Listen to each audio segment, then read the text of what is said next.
जय जय श्री राधा रमण, जय जय नवल किशोर, जय गोपी चित चोर प्रभु, जय जय माखन चोर, जय जय माखन चोर। श्यामा प्यारी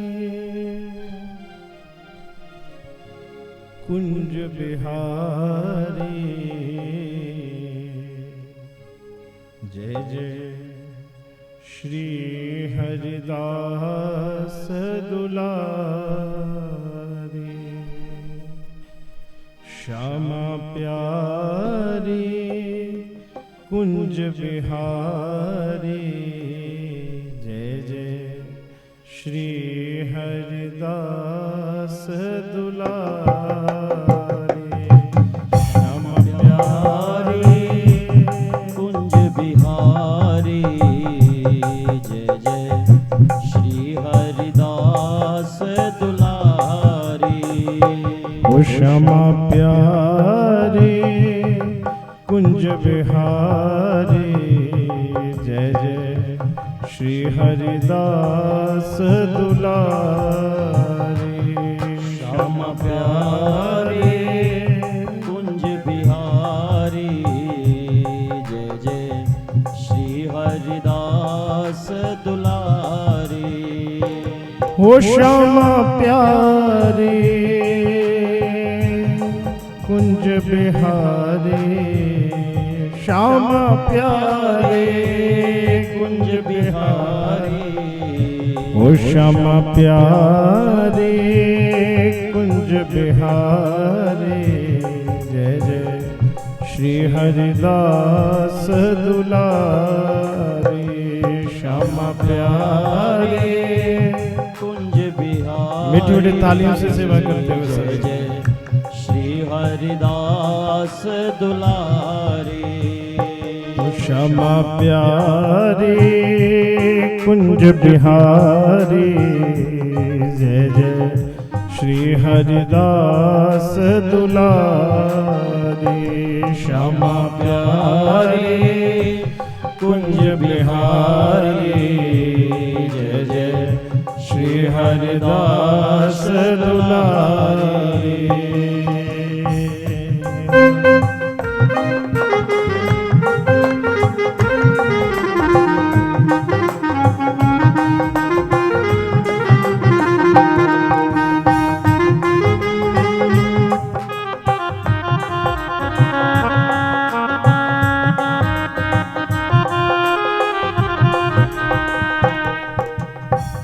कि सब द्वारन को छोड़ कर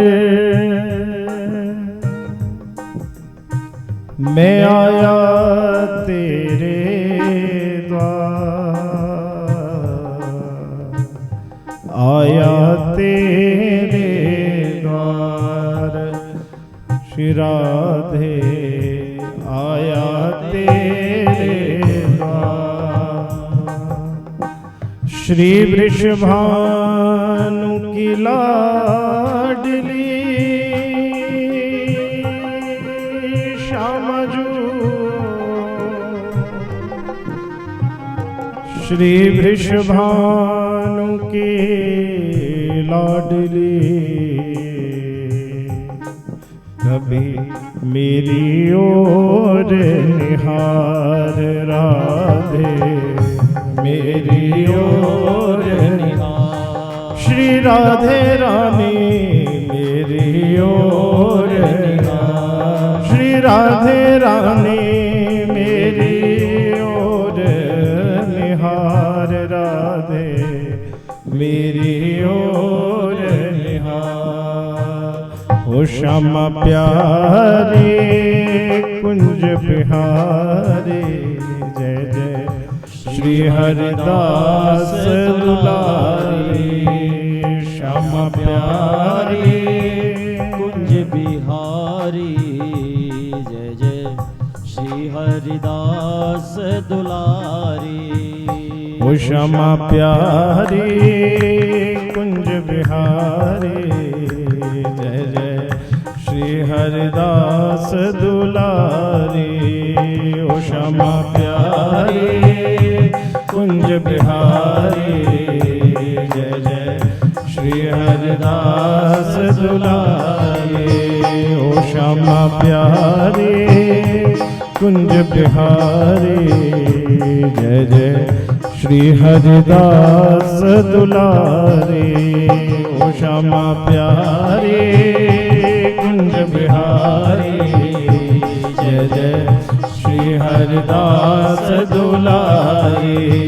ओ श्यामा प्यारी कुंज बिहारी, जय जय श्री हरिदास दुलारी।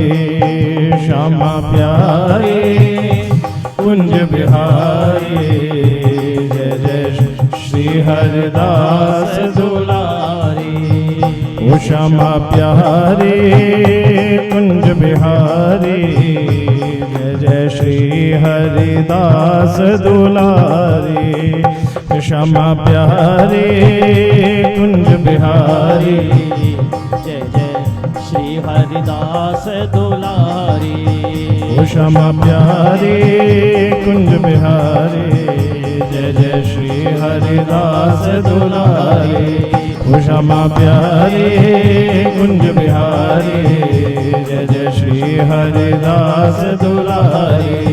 ओ श्यामा प्यारी कुंज बिहारी, जय जय श्री हरिदास दुलारी। ओ श्यामा प्यारी कुंज बिहारी, जय जय श्री हरिदास दुलारी। दोनों हाथ खोल के जरा। ओ श्यामा प्यारी कुंज बिहारी, जय जय श्री हरिदास दुलारी। ओ श्यामा प्यारी कुंज बिहारी, जय जय श्री हरिदास दुलारी। ओ श्यामा प्यारी कुंज बिहारी, श्यामा प्यारी कुंज बिहारी। ओ श्यामा प्यारी कुंज बिहारी, श्यामा प्यारी कुंज बिहारी, जय जय श्री हरिदास दुलारी।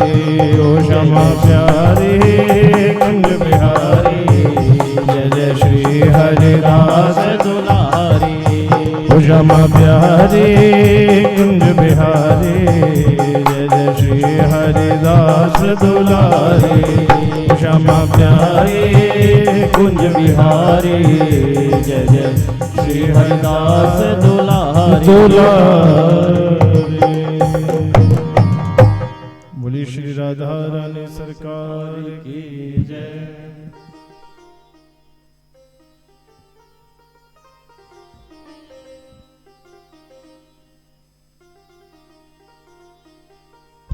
बोली श्रीमद् भागवत भगवान की जय। जय जय श्री राधे, जय जय जय जय श्री राधे श्याम। बोलिए श्रीमद् भागवत भगवान की, भागवत भगवान की। बोलिए श्रीमद् भागवत भगवान की।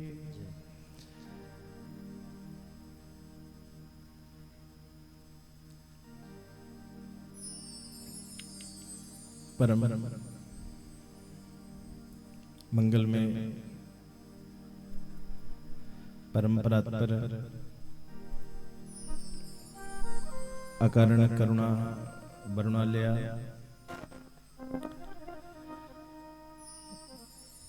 साक्षात श्री कृष्ण वांग में हम सब के मध्य विराजमान श्रीमद् भागवत महापुराण के चरणों में कोटि कोटि वंदन करते हुए निर्विघ्नता हेतु भगवान श्री गणपति जी का वंदन करते हुए कथा रसिक श्री हनुमान जी को आवाहित करते हुए आइए पवन सुत विराजिए रामदूत हनुमान प्रेम सहित आसन धरो, सुनो कथा करूं गान। श्री हनुमान जी के चरणों में बार बार वंदन करते हुए आदिदेव महादेव भगवान शिव का वंदन करते हुए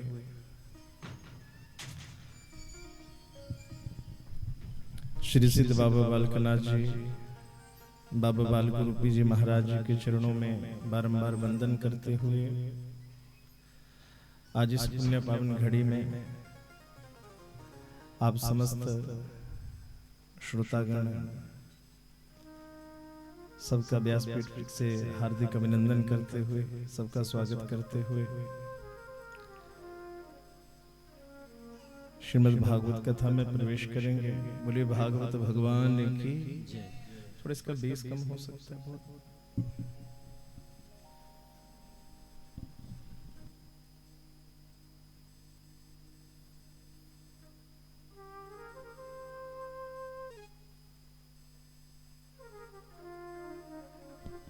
हरिओम।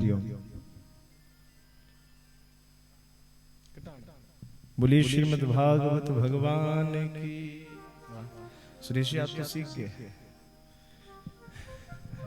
बोलिए श्रीमद् भागवत भगवान की जय जय जय जय जय जय। बड़ा सौभाग्य आप लोगों के बीच में एक बार पुनः ये पावन कथा कहने का अवसर मिल रहा है।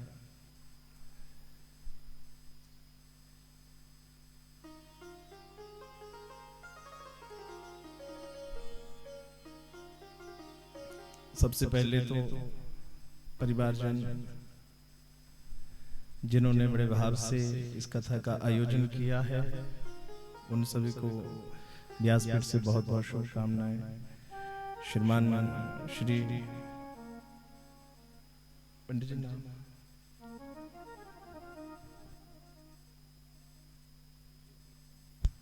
मैंने कहा पता तो है पर चलो फिर भी थोड़ा। श्रीमान श्री जगदीश चंद्र जी, उनके धर्मपत्नी श्रीमती बसंबरी देवी जी, इन्होंने बड़े भाव से ये पुण्य आयोजन किया है। तो सबसे पहले तो परिवारजनों को बहुत बहुत बधाई, बहुत बहुत शुभकामनाएं, और साथ ही साथ आप समस्त गांव वासियों को भी, क्योंकि सत्संग का भाव ये होता है, ये किसी एक का नहीं होता। क्यों? अगर किसी एक यजमान का होता तो अकेले घर में कर सकते थे।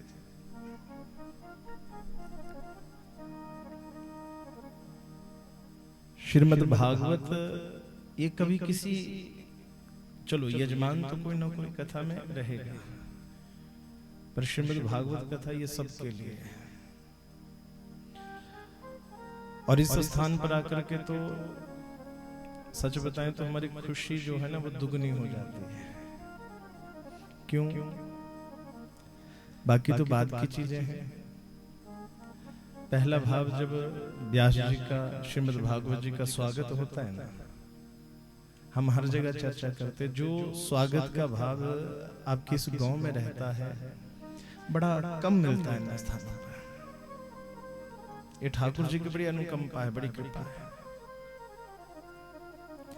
और दूसरा, इस बार तो प्रभु मुझे खुशी और भी थोड़ी ज्यादा है, क्योंकि इस बार कथा के लिए हमारे बड़े परम प्रिय श्रीमान श्री सुरेंद्र जी कथा के लिए आए थे। और जिस दिन हम उनसे मिलने के लिए आए ना,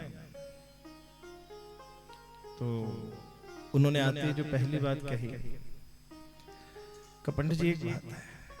मैंने कहा जी क्या? कहा आपने ना लोगों को इतनी अच्छी आदत डाली है ना, इतने भाव से, इतने प्रेम से कथा सुनते हैं, और कथा के प्रति बड़ा कम प्रेम है जो आजकल कहीं ऐसा देखने को मिलता है। तो वो बड़ी तारीफ कर रहे थे कि इस गांव के लोग जो हैं बड़े प्रेम से कथा सुनते हैं, बड़े आनंद से कथा सुनते हैं। तो जब उन्होंने ऐसा कहा, अब ये सच बोले तो हम कौन होते हैं आदत डालने वाले? हम कौन होते हैं आपको सिखाने वाले? क्योंकि बहुत सारी चीजें तो हम आपसे सीखते हैं। तो ये दो बातें बड़ी आनंदमयी कि बड़ा पुण्य भाव एक बार पुनः इस स्थान पर बैठकर के कथा करने का मिला। तो श्रीमद् भागवत कथा बड़ा ही साधारण भाव। श्रीमद् भागवत कथा का मुख्य भाव क्या होना चाहिए? भगवत प्राप्ति। देखिए आज कथा का प्रारंभ होगा और जहां तक मुझे जानकारी मिली है कि आज ही गांव में मेला भी है, तो ज्यादा समय तो नहीं आज कथा कर लेंगे। 1 बज रहा, 2:30 बजे तक कथा होगी और उसके बाद, क्योंकि ये सब कार्य अपने ही हैं। बोले श्री ठाकुर जी महाराज की जय जय जय जय जय जय श्री राधे श्याम। श्रीमद् भागवत कथा में प्रवेश करने से पूर्व सबसे पहले ये जानिए श्रीमद् भागवत कथा है क्या।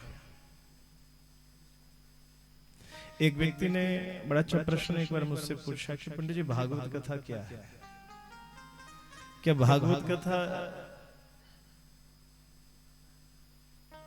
कौन सी कथा को भागवत कथा कहते हैं?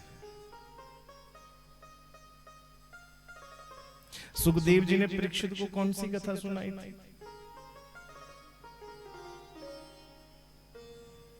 उनसे भी पूर्व गोकर्ण जी ने अपने भाई धुंधुकारी के लिए कौन सी कथा की थी? उनसे भी पूर्व सनत कुमारों ने नारद जी को कौन सी कथा सुनाई थी? वेद व्यास जी ने सुखदेव जी को कौन सी कथा पढ़ाई थी?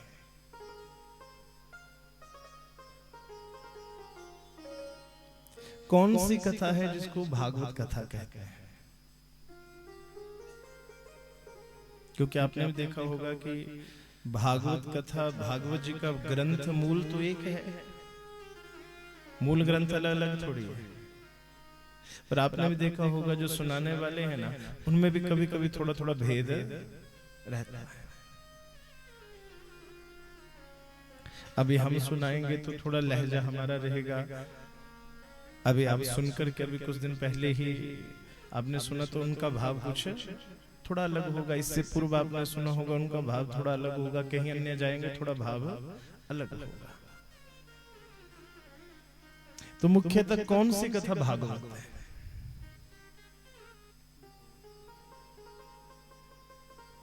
कौन सी कथा को हम कहें कि ये भागवत कथा है? बड़े ध्यान से सुनिए, बोलिए राधे।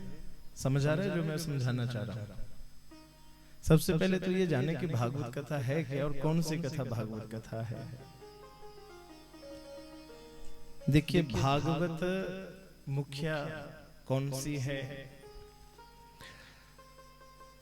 भागवत मुख्य रूप से वही है। पीछे आवाज आ रही है से? कम तो नहीं आ रही? ठीक ठीक। भागवत कथा मुख्य वो है जो सर्वप्रथम भगवान नारायण के मुख से निकली थी। वही भागवत है सिर्फ जो भगवान नारायण जी के मुख से निकली ब्रह्मा जी के लिए। जब ब्रह्मा जी को उपदेश दिया था भगवान नारायण जी ने, और 4 श्लोकों में जिसको गाते हैं बड़ा सुंदर भाव है कि अहमेवासमेवाग्रे न अन्य यत यत सद असतः परम पश्चादहं यद एतच्च यो अवशिष्येत स्वस्यमहम्। ये चतुश्लोकी, ये 4 श्लोक जो भगवान नारायण के मुख से निकले थे ब्रह्मा जी के लिए।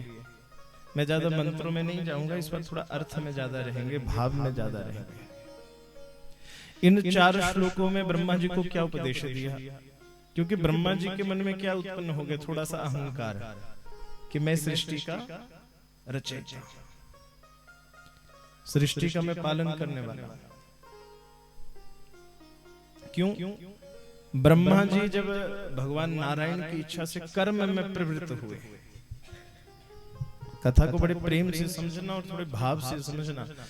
भगवान ने जब सृष्टि का निर्माण किया तो सृष्टि भगवान की इच्छा से निर्मित हुई, वहां कर्म नहीं था।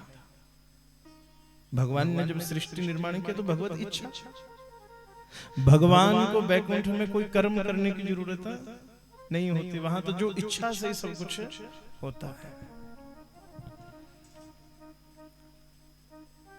भगवान नारायण की इच्छा से ब्रह्मा जी प्रकट हुए, पर ब्रह्मा जी जब कर्म में लगे अर्थात सृष्टि निर्माण में लगे, तो कर्म जब भी व्यक्ति करता है, ध्यान देना मेरी बात को बड़ी गंभीरता से सुनना, कर्म जब भी कोई व्यक्ति करता है तो या तो वो बहुत अहंकारित तो हो जाता है या बिल्कुल हतोत्साहित हो जाता है। वही है कि या तो अगर कर्म बिल्कुल सही हुआ तो आदमी में अहंकार आ जाता है, कर्म अगर ठीक नहीं हुआ, थोड़ा बिगड़ गया तो व्यक्ति वो डिमोलाइज हो जाता है। डिमोलाइज को क्या बोल सकते हैं हिंदी में? हतोत्साहित। कर्म दो ही स्थितियां देता है। ब्रह्मा जी का कर्म थोड़ा ठीक चला तो ब्रह्मा जी के मन में क्या पैदा हो गया? अहंकार। इस कथा को ऐसे समझिए, भगवान की कृपा से हमें भी कोई काम मिलता है ना, जब काम थोड़ा अच्छा हो जाए तो हम क्या करते हैं? हम अहम में डूब जाते हैं कि मैंने बहुत बढ़िया काम किया। अभी फोटोग्राफी करते हैं, भैया कहीं अच्छी हो जाए तो मेरा कमाल, कहीं बिगड़ जाए तो क्या बोलते हैं? अरे क्या करना, मशीनरी है भैया, क्या कर सकते हो? फिर दोष अपने ऊपर नहीं लेते। दोष कोई भी कर्म जब हमें मिलता है, कर्म जब अच्छा होता है तो अहंकारित तो होते हैं, कर्म जब बिगड़ता है तो कई बार व्यक्ति इतना हतोत्साहित हो जाता है कि मैं आइंदा वास्ते, क्योंकि अहंकार की तो बड़ी कथाएं सुनी होगी आपने। हतोत्साह की सुनाओ प्रभु। एक बार हम कथा करने के लिए गए बंगाणा में, वहां पर व्यक्ति ने जो साउंड होती है ना स्पीकर, ये खरीदे उसने नए। उसने देखा कि बढ़िया पैसे आते हैं तो क्यों ना मैं खरीद लूं, उसने खरीदे। अब पहली ही कथा उसके बेचारे की, वो कथा में उसने ये स्पीकर वगैरह लगाए। अब पहली कथा ऐसी कि खेत में कथा ना त्रिपाल पड़े और 7 के 7 दिन बारिश शाम के समय।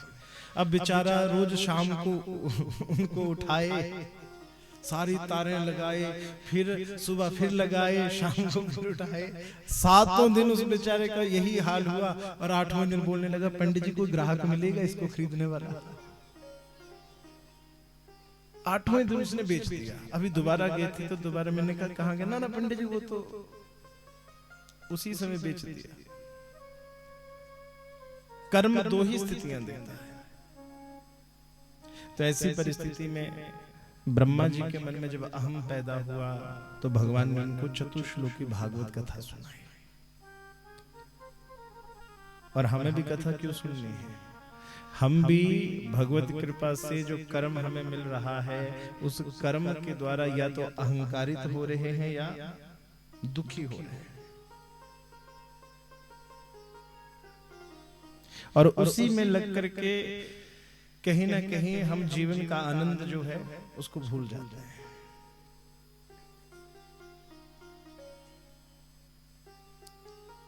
तो इसीलिए हमें भी भागवत कथा सुननी चाहिए। ब्रह्मा जी को क्या कथा सुनाई थी भगवान ने? संक्षिप्त में 4 श्लोकों में सुनाया था। क्या सुनाया? सबसे पहले श्लोक में कि ब्रह्मा जी, सृष्टि के आदि में भी मैं, सृष्टि के मध्य में भी मैं, और सृष्टि के अंत में भी मैं। ये चराचर जगत सच्चिदानंद रूपाय विश्वोत्पत्त्यादि हेतवे तापत्रय विनाशाय श्री कृष्णाय वयं नमः। ये चराचर जगत जो भी तुम देख रहे हो, ये कोई और नहीं, सिर्फ मैं हूं। तुम्हारे भीतर भी मैं हूं, बाहर भी मैं हूं। आदमी कर्म में अहंकारित तब होता है जब वो सोचता है कि मैं कर्म स्वयं कर रहा हूं। जब ये व्यक्ति सोच ले कि ये कर्म मैं नहीं अपितु करने वाले कौन है? परमात्मा। पहले श्लोक में समझाया कि सब कुछ मैं हूं, और दूसरे श्लोक में समझाया कि इस ज्ञान को ढकने वाली है मेरी माया। मैं अरु तोर मोर यह माया। गाइए एक बार। मैं, बोलिए, मैं अरु तोर मोर यह माया। ये मेरा है, ये तेरा है, यही माया है। और भगवान की माया है क्या? जो है वो दिखता नहीं, और जो दिखता है वो है नहीं। जो असल है वो दिखता नहीं, और जो दिख रहा है वो असल है नहीं। जैसे आजकल गर्मियों में होता है ना, रोड में चलो, अब आपको ज्यादा होगा, आपका रोड नया नया बना ना, थोड़ा सा भी सीधा रोड कहीं आएगा तो देखना आगे क्या लगता है, पानी। दूर से देखोगे तो पानी लगता है, पर जैसे जैसे पास जाओगे तो लगता नहीं नहीं पानी तो है ही नहीं। वो क्या, वो गर्म हवा के कारण कुछ ऐसा भाव बन जाता है। तो जगत में भी ये जितना भी चलायमान, जितना भी देख रहे हैं, ये असली नहीं है, पर वो उसको हम समझ नहीं पा रहे हैं। कारण क्या है? भगवान की माया। भगवान कहते हैं इन सबको ढकने वाली मेरी ही माया है। और तीसरे श्लोक में भगवान कहते हैं कि इस माया से बचने का तरीका क्या है? माया से बचने का तरीका एक ही है, मेरी भक्ति। मेरी भक्ति, मेरा नाम संकीर्तन जो करता है, वो धीरे धीरे धीरे माया का पर्दा मैं अपने आप उसका उठा लेता हूँ। गोपियां जब भगवान की तरफ बढ़ी, भगवान ने क्या किया? चीरहरण किया। चीरहरण का भाव क्या था? जो माया का पर्दा था उसको उठा दिया, जो आवरण हमारे ऊपर है उसको उठा दिया। क्योंकि इसी माया के वशीभूत होकर के हम नाचते रहते, कई बार भगवान नचाते हैं। ये ऐसे, ये मैं छोटी सी कथा सुना करके आगे बढ़ूंगा। ये ऐसे ही है जैसे भगवान के परम सेवक गरुड़ जी थे, और जब भगवान राम जी को नागपाश में बांधा, नारद जी दौड़ते हुए गए गरुड़ जी के पास। गरुड़ जी चलिए, क्या हुआ? भगवान जी को नागपाश में बांध दिया। और गरुड़ जी दौड़े दौड़े आए, भगवान को नागपाश से छुड़ाया। और जब जाने लगे तो सोचा, अरे भगवान परमात्मा तो सबके बंधन खोलते हैं, ये कैसे परमात्मा जिनके बंधन मैं खोल रहा हूं? और यहीं पर नारद जी के मन में क्या पैदा हो गया था? अहंकार। और उस अहंकार की निवृत्ति कैसे हुई थी? जही बहुकाल करही सत संगा। ब्रह्मा जी चैतन्य रूप थे तो केवल 4 श्लोकों में समझ गए। कितने श्लोकों में समझ गए? 4 श्लोकों में। ये जितनी बातें हैं कि चराचर जगत भगवान का ही रूप है, और उसको ढकने वाली है माया। और माया का पार कैसे हो सकता है? भगवान की भक्ति से। इन 3 बातों को समझने के लिए नारद जी को, ब्रह्मा जी को 4 श्लोक लगे। नारद जी ने भी ये बात 4 ही श्लोकों में समझ ली। नारद जी ने जब वेद व्यास जी को समझाई तो ये सब चैतन्य थे, तो क्या हुआ? इन्होंने भी 4 ही श्लोकों में समझ लिया। पर व्यास जी जब श्री सुखदेव जी को समझाने लगे, तब उन्होंने इसके लिए 11 स्कंद, 11 स्कंधों की रचना हुई पहले। ये तो सुखदेव जी का 12वां अलग से है। और इसी बात को जब सुखदेव बाबा ने परीक्षित को समझाया तो 12 स्कंद 24,000 18,000 श्लोकों की जरूरत पड़ी परीक्षित जी को समझाने के लिए। समझना तो इतनी सी बात को है, बस इतनी सी बात को जानना ही भागवत है। वो चाहे विभिन्न संतों ने विभिन्न जो प्रवचन करता है, चाहे वो सुखदेव बाबा से प्रारंभ करके आज तक हमारे तक ले लीजिए, जितने भी प्रवक्ता हैं वो भांति प्रभांति से घुमा फिरा करके बस इसी बात को कहते हैं। और इस बात को सुनाना और इसी बात को समझना वो भागवत है। कहने का भाव कि लोग इच्छा छूट जाए, भगवत इच्छा उत्पन्न हो जाए।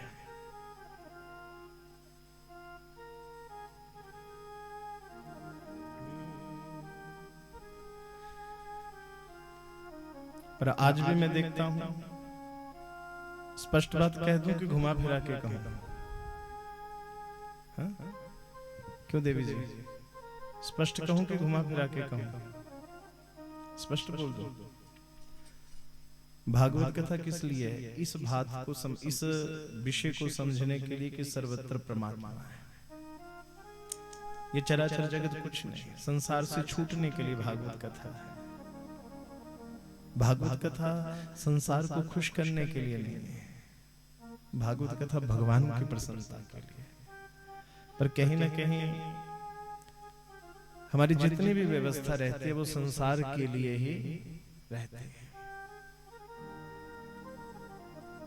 क्यों? भागवत कथा से भी भक्ति थोड़ी चाहिए, मुक्ति थोड़ी चाहिए। भागवत कथा से भी हम कीर्ति ढूंढते हैं, और वो कीर्ति यह लोक की नहीं, एक क्षमा करना, परलोक की कीर्ति नहीं, इस लोक की। इसलिए मैं देखता हूं अब तो स्थिति ये हो गई, कथा हो रही है, कई बार यजमान जी उठ करके चले जाते हैं। क्यों? मेहमान आए हैं। कथा में बैठे बैठे भी हमें बस लोगों की व्यवस्था की चिंता बनी रहती है। क्यों? हमें ये चाहिए कि लोग ये बोलें कि बड़ी अच्छी कथा हुई है। गोकर्ण जी ने जब पहली बार कथा की थी ना, धुंधुकारी को विमान ले गया, लोगों ने थू थू की, ये कोई कथा है? अपने भाई को विमान में भेज दिया और हम सब यहां तरसते रह गए।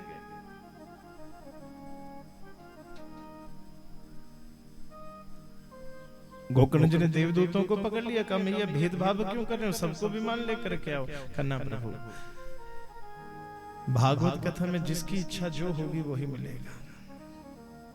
तो इसलिए यजमान जी न संसार की चिंता, न लोक की चिंता, न शरीर की चिंता। मेरी बात बड़े ध्यान से सुनिए। क्यों? शरीर की कीर्ति नहीं चाहिए। भागवत कथा शरीर की पुष्टि के लिए नहीं है। मैं बिल्कुल ये कहूंगा मैं कि भागवत कथा कराने से कभी किसी का रोग ठीक नहीं होता। भागवत कथा कराने से, चलो भगवत कृपा में ठाकुर जी चाहे जो मर्जी कर दें, पर कहीं ये नहीं लिखा कि भागवत कथा कराने से आपका धन बढ़ेगा, आपका वैभव बढ़ेगा, आपकी कीर्ति बढ़ेगी। नहीं, भक्ति मार्ग पर चलना है तो सबसे पहला लालच लोक कीर्ति का छोड़ दीजिए। भगवत प्राप्ति के कितने मिले,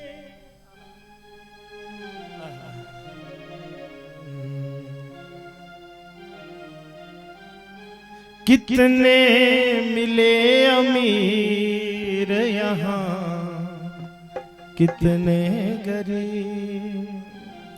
ये जीवन है। साधक क्या कहता है कि प्रभु मेरे जीवन में कई मिले। और भागवत कथा में एक बात कहूं, धुंधुकारी को देवदूतों ने गोकर्ण जी को क्या कहा था कि सबने मनन नहीं किया। क्या नहीं किया? जोर से बोलिए, शब्द जोर से बोलिए थोड़ा। मनन। आवाज कम होगी, थोड़ी तारीफ ज्यादा तो नहीं करते? मैंने ज्यादा तो नहीं होगी पंडित जी? कितना मुझे पता, चंबे वाले सुनते कम तारीफ, ऐसे तो बढ़िया सुनते हैं पर अपनी तारीफ कम सुनते हैं। कथा में क्या होना चाहिए? मनन। जोर से बोलिए, क्या होना चाहिए? मनन। अच्छा, मनन का अर्थ क्या लेते हैं? मनन क्या होता है? भाव। और किसी की दृष्टि में मनन का अर्थ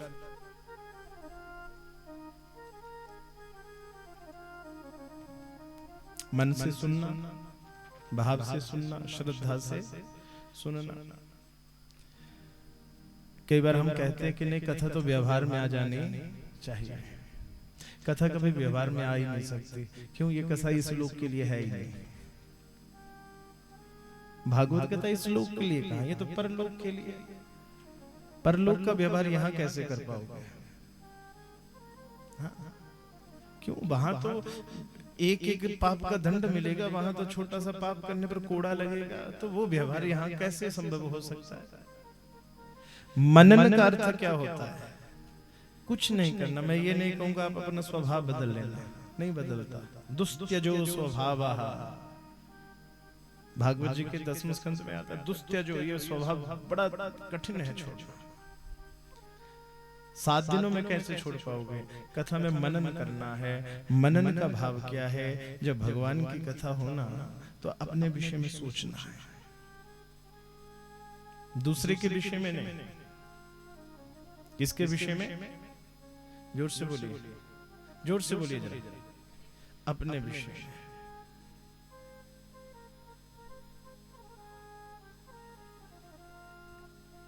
क्योंकि एक बार मैंने कथा सुना रहे थे तो हमने कहा कि हिरण्याक्ष जो था वो लालच का रूप था, और हिरण्याक्ष ने क्या किया था? पृथ्वी का हरण कर लिया था। तो मैंने ऐसे मजाक में कह दिया कि जो लालची व्यक्ति होता है उसको पृथ्वी के का लालच बड़ा होता है, भूमि का लालच बड़ा होता है। और ऐसा आदमी ना थोड़ा थोड़ा बरसात में बनना 6-6 इंच खिसकाता जाता है आगे। जैसे मैंने ये बात कही ना तो एक माता जी आई, पंडित जी जब आपने ये बात बोली तो मैं पूरा मनन कर रही थी, और फलाना जो है ना अंधे गवांदा। अरे नहीं, दूसरे का मनन नहीं करना है, अपने दोषों का मनन करना है कि क्या हम ऐसे हैं। साधक कहता है कि मैं जब भक्ति मार्ग पर चला कि तेरी शरण में आके मैं धन्य हो गया, तेरी शरण में आके मैं धन्य हो गया, तेरी शरण में आके, तेरी शरण में आके। ठाकुर जी की तरफ देखते हुए गाइए कि प्रभु तेरी शरण में आके मैं धन्य हो गया, तेरी शरण में आके मैं धन्य हो गया,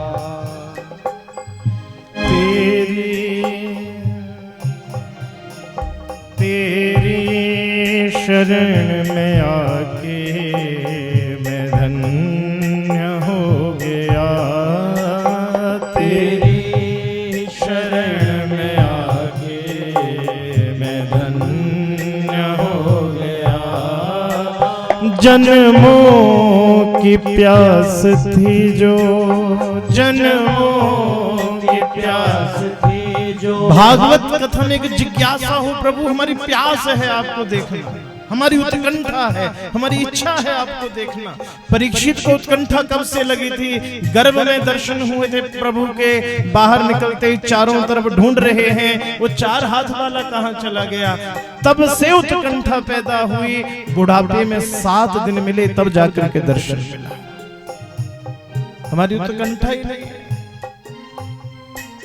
जन्मों की प्यास थी जो, जन्मों की प्यास थी जो, मैं धन्य हो गया, तेरी शरण में आके मैं धन्य हो गया।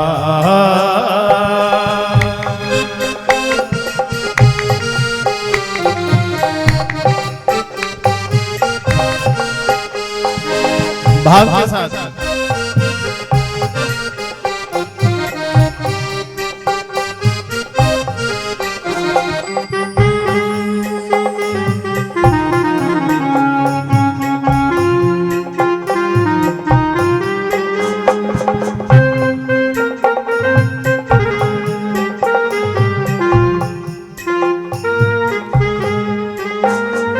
कितने मिले अमीर यहाँ, कितने गरीब, कितने मिले अमीर यहाँ, कितने गरीब। प्रभु कितनी दुनिया में। एक बार बैठे बैठे सोचो अपने जीवन के विषय में, आंख बंद करके थोड़ा ध्यान करो कि आज तक कितने लोगों से मिले। कुछ अच्छे मिले तो वहां प्रेम हो गया, कुछ बुरे मिले तो वहां शत्रुता हो गई।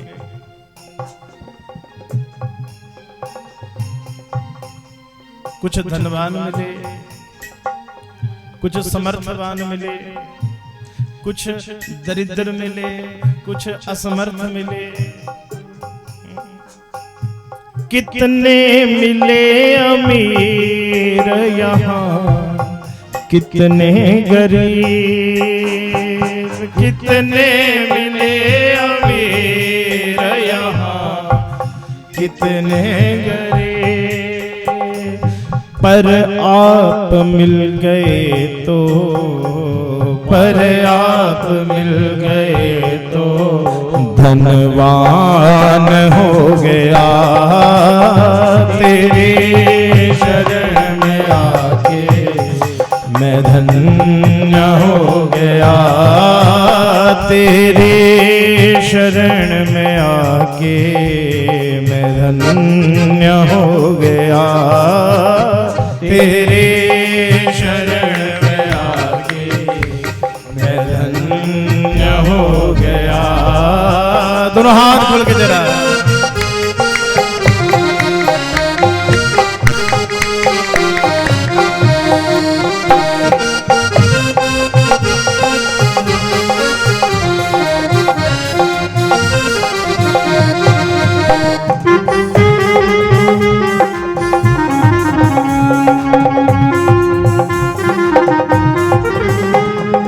दुख में तरस रहा था प्रभु मुद्दतों से मैं। दुख में तरस रहा था प्रभु मुद्दतों से मैं। दुख में तड़प रहा था प्रभु मुद्दतों से मैं। दुख में तड़प रहा था प्रभु मुद्दतों से मैं। एक आपका सहारा, एक आपका सहारा साकार हो गया। तेरी शरण में आके मैं धन्य हो गया। तेरी शरण में आके मैं धन्य हो गया। तेरी शरण में आके मैं धन्य हो गया। वो तेरी शरण में आके मैं धन्य हो गया। तेरी शरण में आके मैं धन्य हो गया। जय राधे राधे गोविंद गोविंद राधे। जय राधे राधे गोविंद गोविंद राधे। जय राधे राधे गोविंद गोविंद राधे। जय राधे राधे गोविंद गोविंद राधे। 7 दिनों के लिए ना बस कोई लोक भावना मत रखना, सिर्फ भगवत भावना। और वो तभी प्रबल होगी। स्वामी राम सुखदास जी से पूछा का प्रभु भजन करने लगते हैं तो मन नहीं लगता, इसका क्या तरीका है कि हमारा मन लगे? का एक ही तरीका है, भजन करो, चाहे जबरदस्ती करो, करते रहो करते रहो करते रहो, एक न एक दिन मन भी लग जाएगा। जय राधे राधे गोविंद गोविंद राधे। क्योंकि याद रखिए पाप सबसे पहले मन में प्रवेश करता है। मन से पाप वाणी में आता है, वाणी से क्रिया में आता है। पहले पाप मन में आएगा, फिर वाणी में आएगा, फिर क्रिया में आएगा। तो यदि उस मन में हमेशा भगवान का चिंतन होता रहेगा, भगवान का भजन होता रहेगा, तो वो पाप की वृत्ति ही नहीं होगी। और याद रखिए, जो व्यक्ति भजन में रहता है ना, निरंतर चिंतन में रहता है, अरे जागृत अवस्था से छोड़िए, कभी ऐसा व्यक्ति स्वप्न में भी पाप नहीं कर सकता। क्यों? उसके मन में हमेशा ठाकुर जी विराजमान रहते हैं। इसलिए भाव के साथ दोनों हाथ उठा करके जय राधे राधे गोविंद गोविंद राधे, जय राधे राधे, जय राधे राधे गोविंद गोविंद राधे, जय राधे राधे गोविंद गोविंद राधे, गोविंद राधे गोपाल राधे, गोविंद राधे गोपाल राधे, गोविंद राधे गोपाल राधे, गोविंद राधे गोपाल राधे, हाँ गोविंद राधे राधे गोपाल राधे, गोविंद राधे राधे गोपाल राधे, गोविंद राधे राधे गोपाल राधे, गोविंद राधे राधे गोपाल राधे, गोविंद राधे राधे गोपाल राधे, गोविंद राधे राधे गोपाल राधे, गोविंद राधे राधे गोपाल राधे, गोविंद राधे राधे गोपाल राधे। जय जय श्री राधे, जय जय श्री राधे, जय जय श्री राधे श्याम। बोलिए श्रीमद् भागवत भगवान की। तो ये भागवत कथा है, ये हरि कथा है। और ध्यान देना, हरि कथा का भाव क्या है? जो भगवान की कथा है। भगवान की कथा में कहने वाले भी हरि, जिनकी कथा वो भी हरि, और कथा सुनने वाले भी, जोर से बोलिए, कथा सुनने वाले भी हरि। भगवान ने ना पहला सूत्र क्या दिया जो सीखना है कि सृष्टि के आरंभ में ही मैं, सृष्टि के मध्य में जितने भी चराचर जो घूम रहे हैं ये भी कौन? मैं। सृष्टि के अंत में भी मैं। तो ये हरि कथा है। यहाँ कहने वाले भी हरि, कथा जो आयोजन कर रहे हैं वो भी हरि, जिनकी कथा हो रही है वो भी हरि, जो कथा सुनने बैठे हैं वो भी हरि। इसलिए एक बार हमें किसी ने पूछा कि आप सबसे पहले जब कथा शुरू करते तो आप श्रोताओं को वंदन क्यों करते हो, कि ये तो उचित नहीं है, श्रोताओं को वक्ता का करना चाहिए। मैंने कहा भैया वंदन क्यों ना करूं? देखिए भागवत करते करते व्यक्ति बड़ा कुछ सीखता है। और मैंने सबसे बड़ी एक चीज क्या सीखी, हम भागवत कथा में कभी ज्यादा उपदेश नहीं करते कि आप ऐसा करो या ये करो या वो करो। भागवत में उपदेश है ही नहीं। भागवत कथा तो भक्ति है। और सच मानिए उपदेश किसको किए जाते हैं? उपदेश उसको किए जाते हैं जिसको कोई छोटा माने। तो क्षमा करना, जो भगवान की कथा बैठ करके सुन रहे हैं, क्या वो छोटे हैं? ये तो व्यवस्था है कि सुनाने वाला थोड़ा ऊपर इसलिए बिठाया जाता है कि थोड़ा आई कांटेक्ट बनाना है, और कुछ नहीं है। एक बड़े अच्छे कथावाचक हैं पुंडरीक जी महाराज, बड़ी सुंदर बात वो कहते हैं कि भागवत कथा में श्रोता की सदगति हो ये तो पक्का है। जिसने एक बार भागवत कथा सुन ली उसकी सदगति होगी। इतनी गारंटी देता हूं, दुर्गति नहीं होगी, नरक नहीं जाओगे। हो सकता है कर्मों के कारण थोड़ी योनि बिगड़ जाए, पर इतनी गारंटी पक्का है कि नरक नहीं जाओगे। पर किसकी? श्रोता की। वक्ता की कोई गारंटी नहीं है।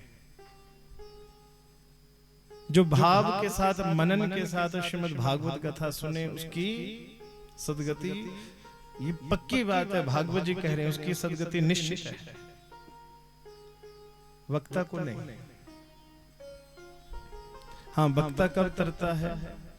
जब किसी श्रोता की सदगति होगी वो हमारे ठाकुर जी की शरण में जाएगा, भगवान के लोक हो जाएगा, और भगवान उससे पूछेंगे अरे तेरा मन कलयुग में भी भक्ति में कैसे लगा? कलयुग में तो भगवान के नाम लेने को मन नहीं करता, तो तेरा मन भक्ति में कैसे लगा? तो कोई श्रोता उस समय बोल दे कि महाराज हम ऐसे ऐसे कथा सुनने गए थे, फला वक्ता से कथा सुनी थी, तब हमारा मन परिवर्तित हुआ था, तब शायद भगवान थोड़ी कृपा हमारे ऊपर भी करते। तो क्षमा करिए, श्रोता को मैं छोटा नहीं मानता। आपको उपदेश में तब करूं आपको मैं छोटा मानूं, या आपको मैं मूर्ख मानूं कि आपको पता ही कुछ नहीं। जो भगवान की कथा करवा रहे हैं उनके प्रति अगर वो मूर्ख होते तो इतना बड़ा आयोजन नहीं करते, बड़े निस्वार्थ भाव से आकर के बैठते नहीं। अगर मैं आपको अज्ञानी मान करके कथा सुनाऊं तो क्षमा करना, अगर अज्ञानी होते तो यहाँ तक पहुंचते ही नहीं, यहाँ करके बैठते ही नहीं, तब तो भैया इधर उधर ही बैठे रहते कहीं। इसलिए ये हरि की कथा है, यहाँ कहने वाले भी हरि और सुनने वाले भी हरि। कहने वाले भी साक्षात परमात्मा। हो सकता है देखने में लगे कि प्रमोद बैठा है, हाँ आवाज तो यहीं से आ रही है ना। जैसे एक बार एक अंधा व्यक्ति चला गया कथा सुनने, अब वो देख तो नहीं रहा था, तो वो तो केवल शब्द का पीछा कर रहा था, तो ऐसे स्पीकर रखा था भैया, वो स्पीकर के पास जाकर के बैठ गया। मन ही मन बड़ा खुश कि मैं तो व्यास जी के पास बैठ गया। क्यों? आवाज कहां से आ रही थी? स्पीकर से। तो वहीं बैठ करके वो कथा सुनता रहा। और मजे की बात क्या हुई, व्यास जी के लिए माला लेकर के आया था। जैसे कथा पूरी हुई उठा और स्पीकर को ही माला चढ़ाने लगा। तो एक व्यक्ति दौड़ता हुआ आया, अरे भैया क्या कर रहे हो? कहा व्यास जी को माला अर्पण कर रहे हैं। कहा ये व्यास जी थोड़ी है। करे आवाज तो यहीं से आ रही है। कहा आवाज यहां से आ रही है, व्यास जी वो सामने हैं, वहां से बोल रहे हैं। हो सकता है हमारी दृष्टि में भी आपको लगे कि सामने ये जी प्रमोद आचार्य जी बैठ करके प्रवचन कर रहे हैं, पर सच बताऊं ये सिर्फ स्पीकर है। जो माइक है ना अंदर, ये सिर्फ शब्द, ये आपको लग रहा है कि यहां से निकल रहे हैं। जो शब्द पैदा करने वाले हैं, जो शब्द देने वाले हैं, जो बोल रहे हैं, वो साक्षात कौन है? वो परमात्मा है। क्यों? भगवान की कथा परमात्मा के सिवा कोई बोल ही नहीं सकता। इसलिए आज कथा का मैं इतना सा ध्येय रखूंगा, कथा सुनाने वाले के प्रति भगवत भावना हो, कथा सुनने वालों के प्रति भगवत भावना हो, घर में जो आए उनके प्रति भगवत भावना हो। क्योंकि हमारी दृष्टि में ये वृंदावन है। आज मैं टेंट देख रहा था ना, वहां से दिख रहे थे। आज भगवत कृपा से महरे की तरफ से आए तो वहां से मुझे दिखा टेंट। और सच बताऊं उस समय मन में भावना क्या हुई कि कैसा लग रहा था ना दूर से नजारा। यहाँ कोई आप सफेद वस्त्रों वाले 2-4 आदमी खड़े थे, तो दूर से मुझे पहचान तो नहीं लगी कौन है वो। उतराई में जब आ रहा था ना, पर वो दूर की से कैसी दृष्टि आ रही थी, जैसे भगवान श्री कृष्ण जी ने जब गोवर्धन पर्वत उठाया था और सारे ब्रजवासी उसी गोवर्धन जी के नीचे बैठ करके बड़े भाव से भगवान का भजन कर रहे थे। तो यही आज भाव पैदा हुआ कि ये गोवर्धन पर्वत है और इसी की तलहटी में बैठ करके हम सब भजन कर रहे हैं। इसलिए स्थान को साक्षात गोवर्धन माना। और प्रभु आपकी कथा में कुछ ऐसे लोग आएंगे, कुछ गांव के भी आएंगे, कुछ रिश्तेदार भी आएंगे, कुछ बुलाए आएंगे, कुछ हाँ बिन बुलाए भी आ जाते हैं। कई बार कोई हमारे साथ भी आ जाते हैं, 1-2-4।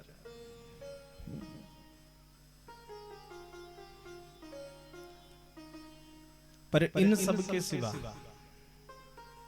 कई और भी आएंगे, और उनमें सबसे पहले कौन आएंगे? सबसे पहले आते हैं घर के पितर।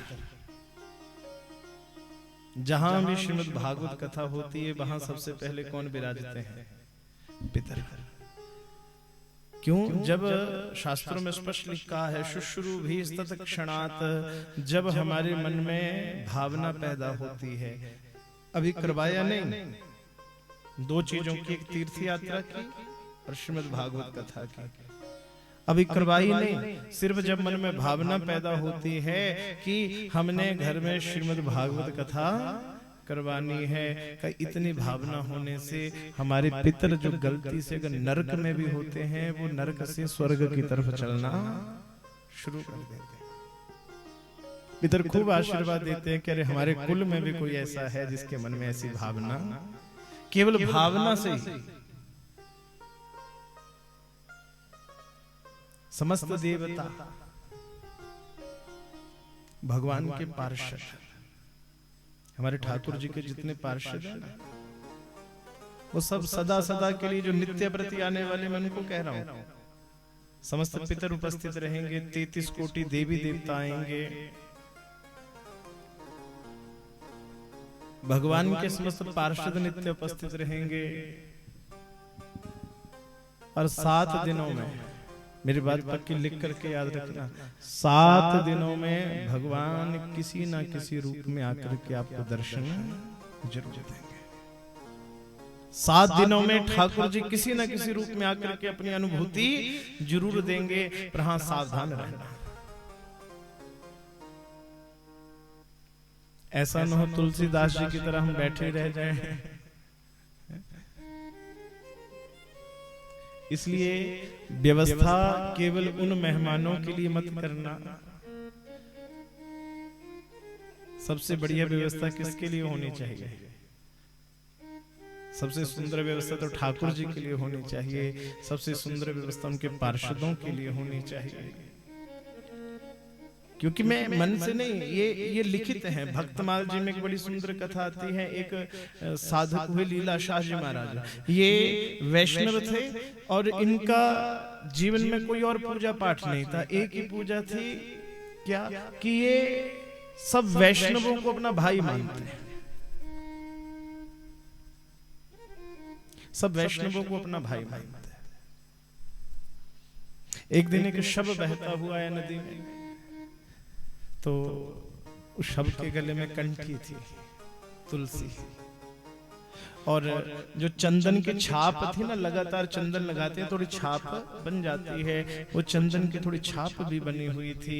तो इनकी पत्नी गई थी जल लाने के लिए, उसके साथ और भी गांव की स्त्रियां थी। तो गांव की स्त्रियों ने जब देखा कोई शव बहता हुआ आया और कंठी तिलक धारण किया हुआ है, तो उन औरतों ने मजाक में कह दिया उसकी पत्नी को, अरे पत्नी देख तेरा देवर है कि जेठ, क्यों ये सब वैष्णवों को अपना भाई मानते हैं।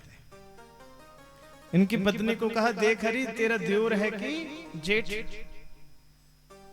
इसकी भी पत्नी की श्रद्धा वैष्णवों के प्रति बहुत बड़ी थी, इसलिए पति को बताया। लीला शाह जी ने उस परम वैष्णव का संस्कार, दाह संस्कार किया। कैसे किया? जैसे अपने कोई सगे भाई का करता है, और सब किया। और जब उसकी त्रयोदशी आई, त्रयोदशी के दिन ब्राह्मणों को भोजन करने के लिए बुलाया, तो ब्राह्मण इनसे बैर रखते थे। कहा, अरे पता नहीं कौन था, कौन सी जात, कौन सा धर्म, ऐसे का श्राद्ध हम खाएंगे क्या? हम अपवित्र होंगे? तेरी तरह नहीं है। सब ब्राह्मणों ने एकता कर ली कि इसके घर में कोई श्राद्ध खाने नहीं जाएगा। ये अपने गुरुजी के पास पहुंचे। गुरुजी ने कहा, तेरी निष्ठा पक्की है, तेरी श्रद्धा पक्की है, तो भाव के साथ अपना कार्य कर। केवल ये बाहरी संसार के लोग ही नहीं आते हैं, कभी कभी भगवान के पार्षद भी आते हैं। और अगले दिन जब श्राद्ध हुआ, उस श्राद्ध में आकाश मंडल से भगवान नारायण के पार्षद बड़ी बड़ी पगड़ियां बांध करके ब्राह्मण का रूप धारण करके उस लीला शाह जी के यहाँ श्राद्ध करने के लिए आए। तो यह कोई बड़ी अद्वितीय बात नहीं है। कथा में भगवान आते हैं, पर हाँ, भगवान का आना बड़ी बात नहीं है, भगवान तो सदैव ही आते हैं, बड़ी बात है उनको पहचानना। इसलिए बड़ी सावधानी से कथा में बैठ रहे। बोली भागवत भगवान की। नैमिषारण्य में सूत इत्यादि समस्त ऋषिगण बैठे हैं। सौनक जी ने सूत इत्यादि का अभिनंदन किया और सबने श्री रोमहर्षण सूत, ये युवावस्था में है, 16 वर्ष की आयु में है, पर इतना ज्ञान का प्राप्ति का कारण ये था, रोमहर्षण सूत जो थे उनके पिता थे। जिन सूत जी की हम चर्चा करते हैं ना, इनके पिता श्री रोमहर्षण सूत, इनका नाम भी आगे रोमहर्षण सूत ही हुआ। और ये कथा जब कहते थे इनके पिता, तो एक एक रोम खड़ा हो जाता था, इसलिए ऋषि मुनि हमेशा उन्हीं से कथा सुनते थे। पर एक बार द्वापर युग में क्या हुआ, बलराम जी आए कथा में, और रोमहर्षण सूत जी अपनी कथा में इतने वो थे, भाव में खोए हुए थे कि उनका ध्यान ही नहीं रहा, और कुछ ऐसा उल्लंघन हो गया जो मर्यादा से बाहर था। तो बलदाऊ जी ने एक कुशा के प्रहार से इनका वध कर दिया। जब इनका वध हुआ तो सब बड़े दुखी हुए, कहने लगे कि बलदाऊ जी आपने उचित नहीं किया, इनके प्राण छूट गए। इनके जो पुत्र हैं छोटे से थे, रोमहर्षण सूत जी 16 वर्ष में उस समय सूत जी है। तो बलदाऊ जी की कृपा से कहा, जो पिता आत्मा वही जायते पुत्राः, इनके पुत्र को ही उनके पिता का संपूर्ण ज्ञान प्राप्त हुआ है बलदाऊ जी के आशीर्वाद से। इसलिए ये 16 वर्ष के आयु के सूत जी सब ऋषियों को कथा सुनाते हैं। सौनक जी ने पूछा कि प्रभु, इस संसार में कलयुग का प्रारंभ हो गया है, और कलयुग के प्रभाव के कारण धीरे धीरे पाप बढ़ रहा है। बोली राधे, दोनों हाथ उठा करके, हाँ इधर रख दीजिए अभी, बोली राधे रख दीजिए, बोली वृंदावन बिहारी लाल की जय। यही जो मैंने सबसे पहले कथा में सुना, यही लोक कीर्ति है। इन सब चीजों से दूर रहना इस बार। बोले ठाकुर जी महाराज की। तिलक इत्यादि कल से जो आए उसको पहले लगा दिया। कथा में तो बस ठाकुर जी के लिए, अपने कल्याण के विषय में सोचो बस। बोलिए राधे।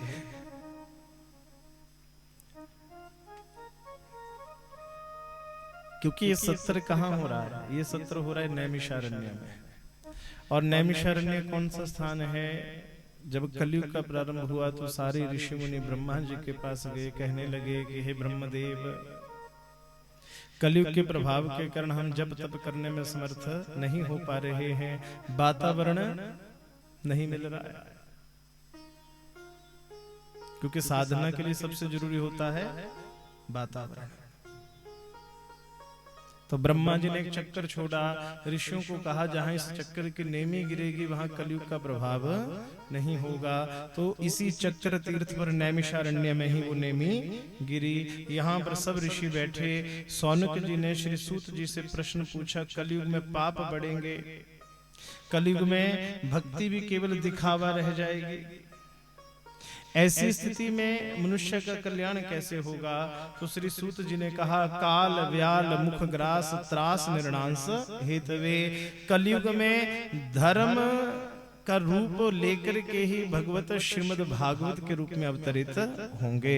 भागवत जी केवल कथा नहीं, केवल पुराण नहीं, अपितु ये साक्षात भगवान श्री कृष्ण का अवतार है। बोलिए भागवत भगवान की जय।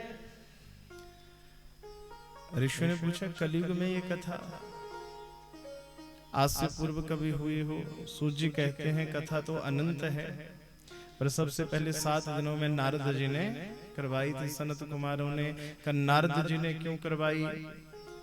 नारद जी एक बार पृथ्वी का भ्रमण कर रहे थे, पर पृथ्वी पर जब कलयुग का प्रभाव देखा तो नारद जी बड़े दुखी हुए कि चारों तरफ पाप ही पाप है। ऐसी स्थिति में देवर्षि नारद जी वृंदावन में जब पहुंचे तो वृंदावन में भी क्या देखा कि भक्ति महारानी तो बैठी हैं, युवा है, भक्ति नृत्य थे, पर ज्ञान और वैराग्य दोनों क्या थे, बूढ़े। कथा को शब्द सा सुनिए, आपने भाव के साथ इन कथाओं को सुना है।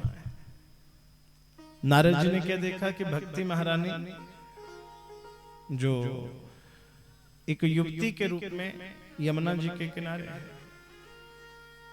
और उनके पुत्र दोनों ज्ञान और वैराग्य बूढ़े होकर किनके गोदी में लेटे हैं। नारद जी ने परिचय पूछा तो उन्होंने अपना परिचय दिया।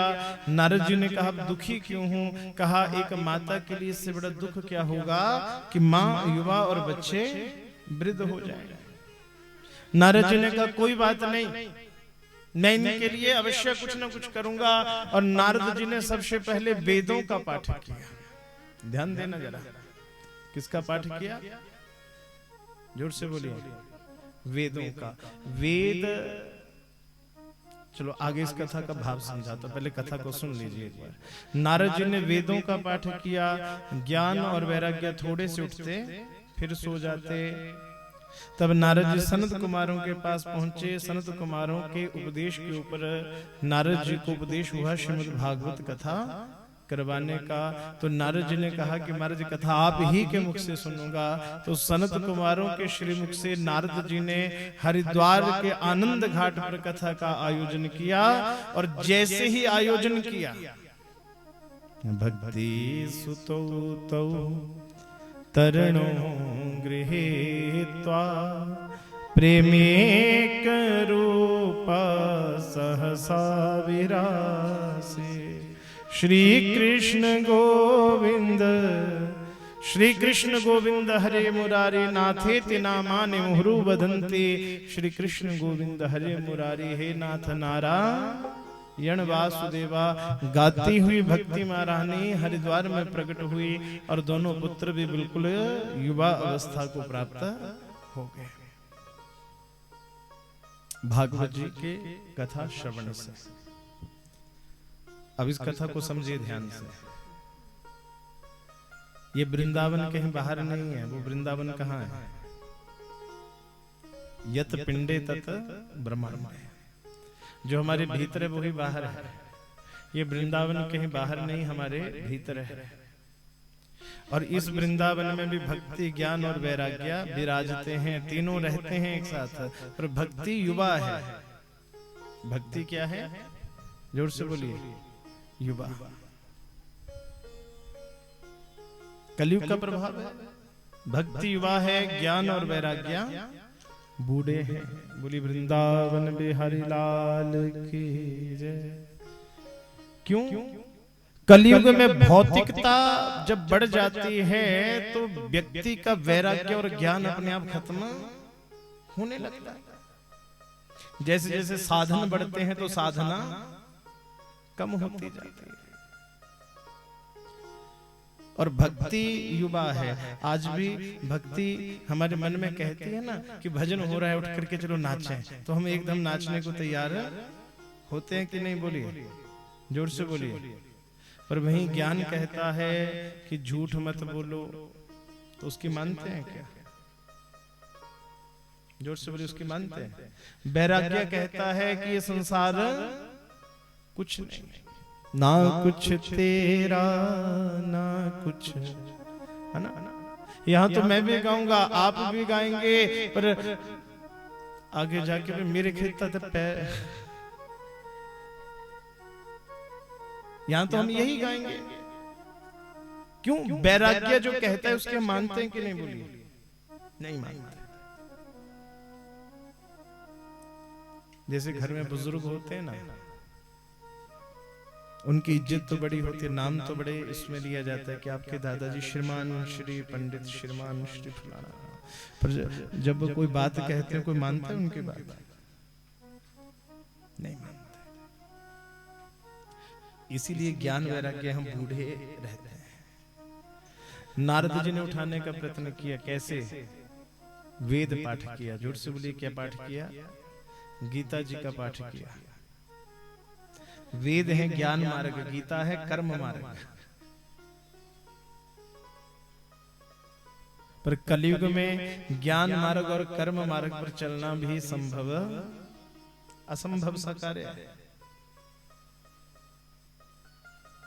और ये मैं नहीं कह रहा हूं, भागवत जी में कहा है, सब संतों ने कहा है। और कल मैं स्वामी श्री प्रेमानंद जी महाराज को सुन रहा था, जब वो विराट कोहली से चर्चा कर रहे थे ना, तो वहां पर उन्होंने कहा कि मैंने अपने जीवन में वेद मार्ग भी अपनाया। 20 साल में कहा कि मैं काशी में रहा, मैंने योग मार्ग अपनाया, अष्टांग योग को धारण किया, मैंने कर्म मार्ग को अपनाया, और सब छोड़ करके मैंने ये जाना कि भक्ति मार्ग के सिवा कलयुग में भगवान की प्राप्ति का कोई साधन है ही नहीं, कोई साधन नहीं है दूसरा। नारद जी ने भी क्या किया? वेद पाठ किया। गीता जी का पाठ किया। गीता जी में कर्म की प्रधानता है, और वेदों में योग, अष्टांग योग, साधना, सिद्धि, इनकी चर्चा है। और कलयुग में सोए हुए ज्ञान और वैराग्य को ये भी नहीं जगा सकते। एक ही मार्ग है, भक्ति मार्ग। और ये मार्ग कैसे प्रशस्त हुआ? जब श्रीमद् भागवत की कथा सुनी तो समझ रहे हैं। कथा सुनने के बाद आपके अंदर इतना ज्ञान हो जाना चाहिए कि हमें हमारे जीवन का लक्ष्य क्या है, भगवत प्राप्ति। कल भागवत कथा सुनने के बाद संसार से थोड़ी सी विरक्ति हो जानी चाहिए।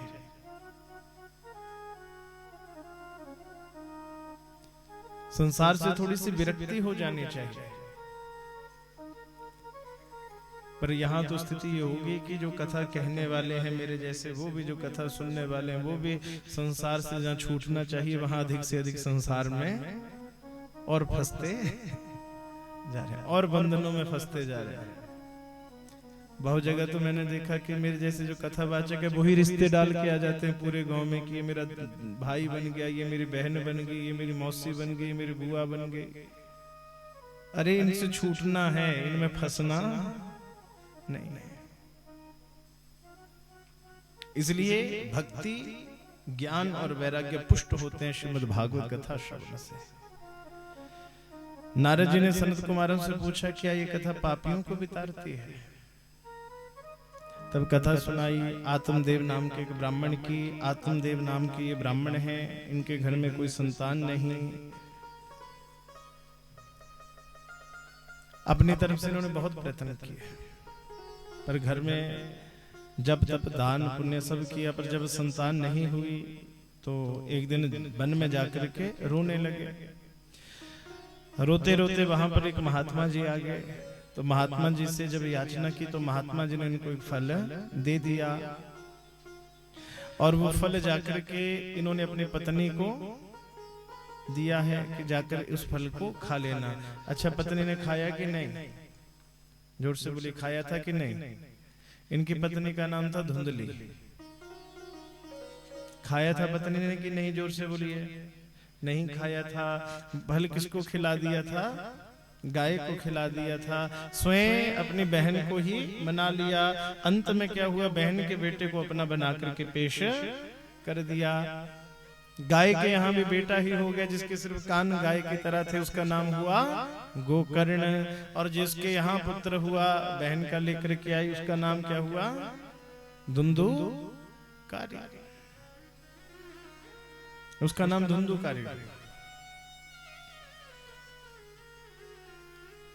और धीरे धीरे धुंधुकारी जब उत्पत्ति हुआ तो इनके पिता जो थे आत्मदेव, जैसे पुत्र के अवगुणों का पता चला, पुत्र के करतूतों का पता चला, तो पुत्र को जब समझाने लगे, डांटने लगे, तो वही पुत्र इनको मारने के लिए तैयार हो गया। बचते बचाते वन में पहुंच करके वहीं पर फिर रोने लगे। तो इनके ही बेटे गोकर्ण ने आकर के, जो गाय के यहाँ पैदा हुए हैं, उन्होंने समझाया, पिताजी क्यों रो रहे हैं? करे इसकी करतूतों के ऊपर रो रहा हूँ। अरे पिताजी, ये संसार है, संसार पांथ संगम होता है। ये जितने भी रिश्तेदारी है ना, सब ऐसी रिश्तेदारी है जैसे सफर में हम किसी के संगी बनते हैं थोड़ी देर के लिए, और ज्यादा कोई बड़ी बात नहीं है। जब तक सफर है प्रेम से रहो, जैसे ये सफर पूरा तो अपनी अपनी मंजिल की तरफ जाओ। और बड़ी सुंदर बात कही कि पिताजी, इस संसार में ना तो कोई आपको सुखी कर सकता है, ना ही संसार में कोई आपको दुखी कर सकता है। सुखी करने वाले भी हमारे कर्म हैं और दुखी करने वाले भी हमारे कर्म हैं। और साधक तो वो है जो दोनों स्थितियों में भगवान की कृपा माने, जो हमेशा यही गुनगुनाए कि प्रभु सुख भी मुझे प्यारे हैं, दुख भी मुझे प्यारे हैं, सुख भी मुझे प्यारे हैं, दुख भी मुझे प्यारे हैं। अब छोड़ूं किसे भगवन, दोनों ही तुम्हारे हैं, दोनों ही तुम्हारे हैं। सुख दुख ही तो जीवन की गाड़ी को चलाते हैं, सुख दुख ही तो जीवन की गाड़ी को चलाते हैं। वो सुख दुख ही तो जीवन की गाड़ी को चलाते हैं। जीवन एक नदिया है, जीवन एक नदिया है, ये दोनों किनारे हैं, सुख भी मुझे प्यारे हैं, दुख भी मुझे प्यारे हैं। आत्मदेव जी को गोकर्ण जी ने समझाया, जीवन यात्रा है बस, और कुछ नहीं। यहाँ सुख दुख जो भी है वो सब परमात्मा की कृपा मानो। और पिताजी को उपदेश दिया कि इस ममता को छोड़िए, अहंता को छोड़िए। आत्मदेव जी तो चले गए हरिद्वार भजन करने के लिए। भजन करते करते बैकुंठ को प्राप्त किया है, परंतु धुंधुकारी घर में रहा, उसकी माता धुंधली घर में रही। गोकर्ण जी भी चले गए तीर्थों पर। माँ जब तक घर में पैसे थे तो सब देती रही, पर एक समय ऐसा आया कि जब घर में कुछ नहीं बचा तो ये माँ को ही मारने लगा। बेचारी आधी रात को डरते डरते वहां से भागी, कुएं में जाकर के गिरे और इसका भी शरीर छूट गया। ये धुंधुकारी जो था वो वैश्यों को लेकर के आया, वैश्य गमन करने लगा। अंत में उन वैश्यों ने ही क्या किया, जब इसने खूब धन चुरा लिया तो क्या किया, इसी को मार दिया।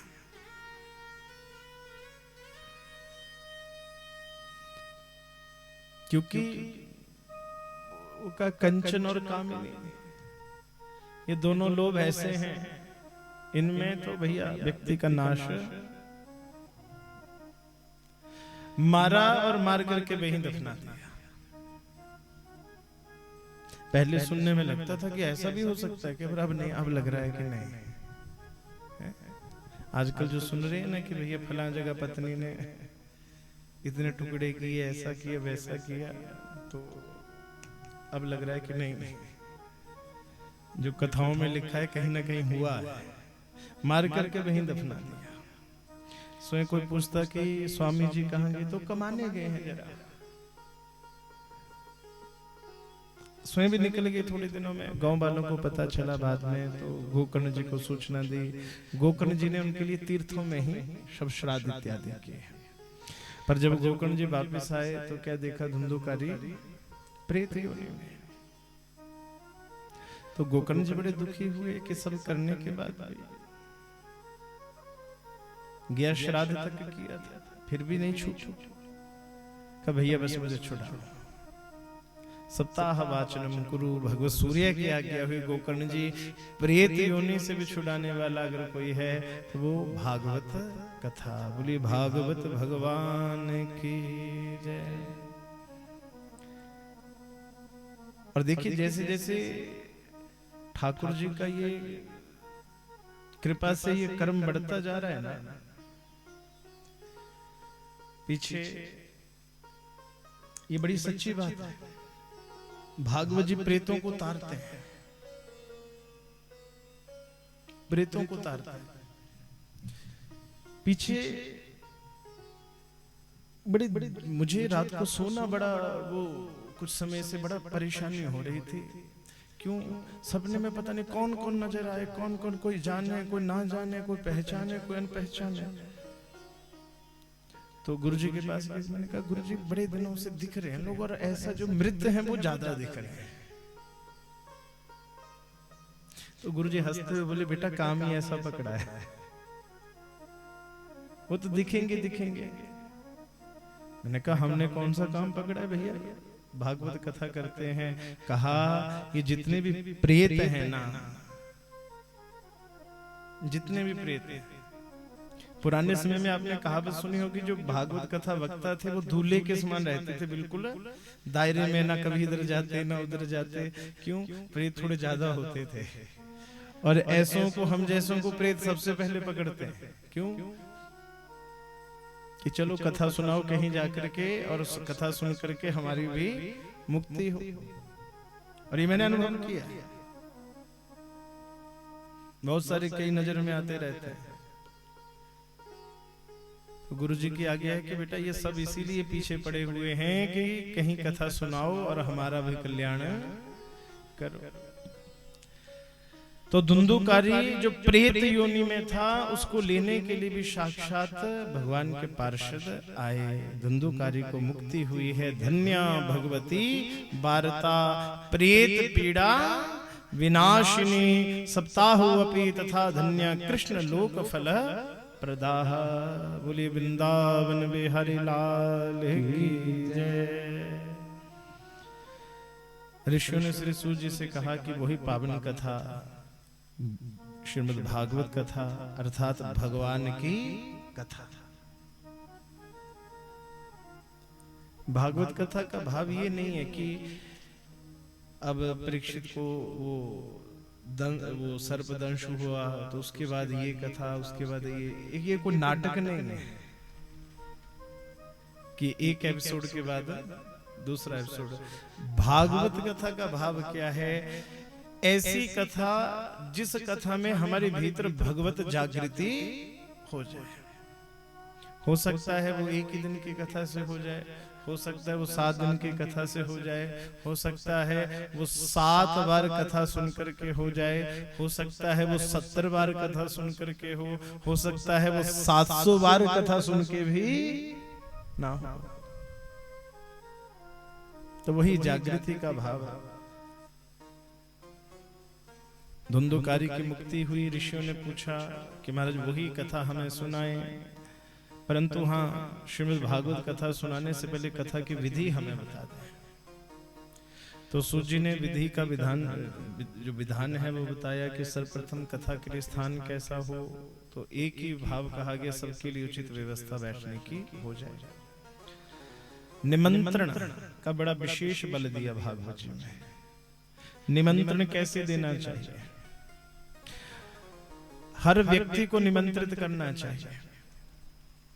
देवी जी कहा गया है कि जहां थोड़ी वो भी हो जाए ना, लड़ाई थोड़ी बहुत किसी से, कहा उनको भी दोनों हाथ जोड़ करके सिर झुका करके भगवान की कथा में निमंत्रित करना चाहिए। क्योंकि भगवत प्राप्ति का सबसे पहला भाव क्या है? राजा रघुगण जा रहे थे सत्संग में, पर कैसे जा रहे थे? पालकी में।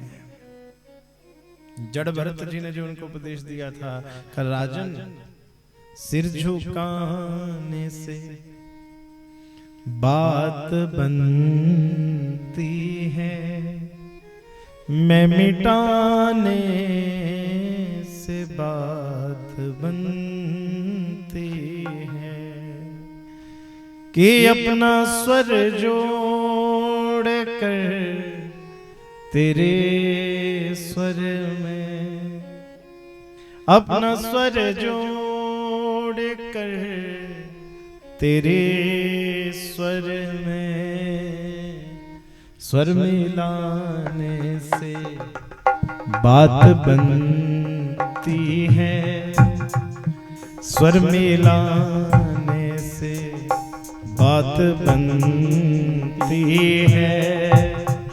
मैं मिटाने से बात बनती है, मैं मिटाने से बात बनती है, सर झुकाने से। इसलिए निमंत्रण कैसे भागवत जी का करना चाहिए?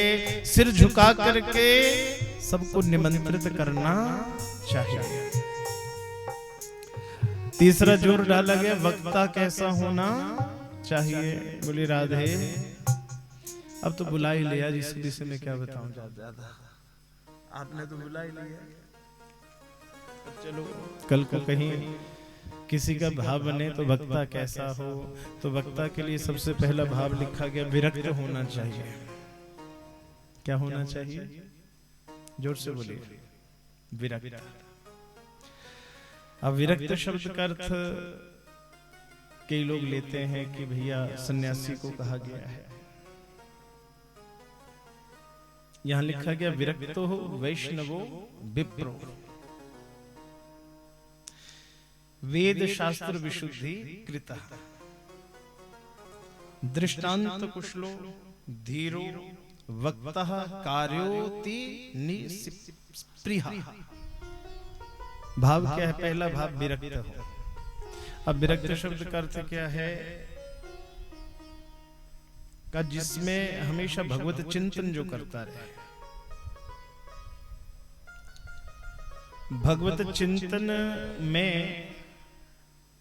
जो अन्य किसी चीज का लोभ ना करे।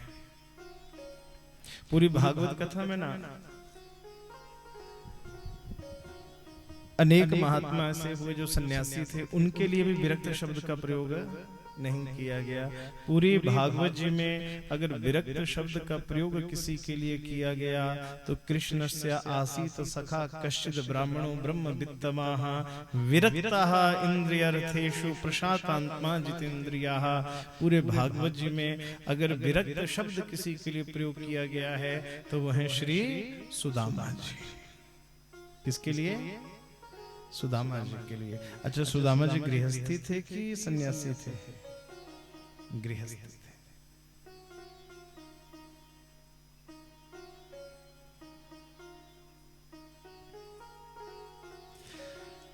भाव क्या है कि जिसका मन भगवत चरणों में लगे, वैष्णव होना चाहिए,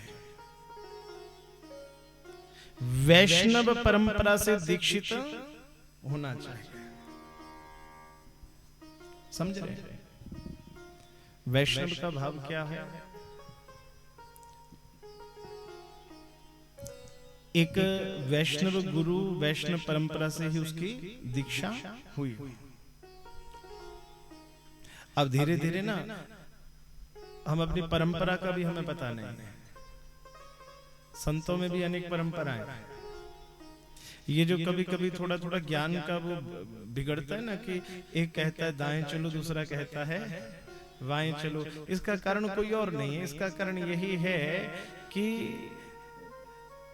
एक परंपरा होती है।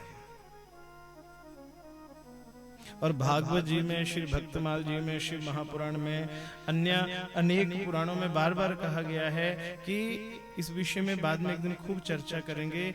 नवदा भक्ति कही गई है, एक भाव में चलिए और उसी परंपरा का प्रवचन भी सुनना चाहिए, सबका सुनना भी नहीं चाहिए। क्योंकि फिर आदमी क्या होता है, थोड़ा वो ना वो आर ना पार, ये स्थिति हो जाती है।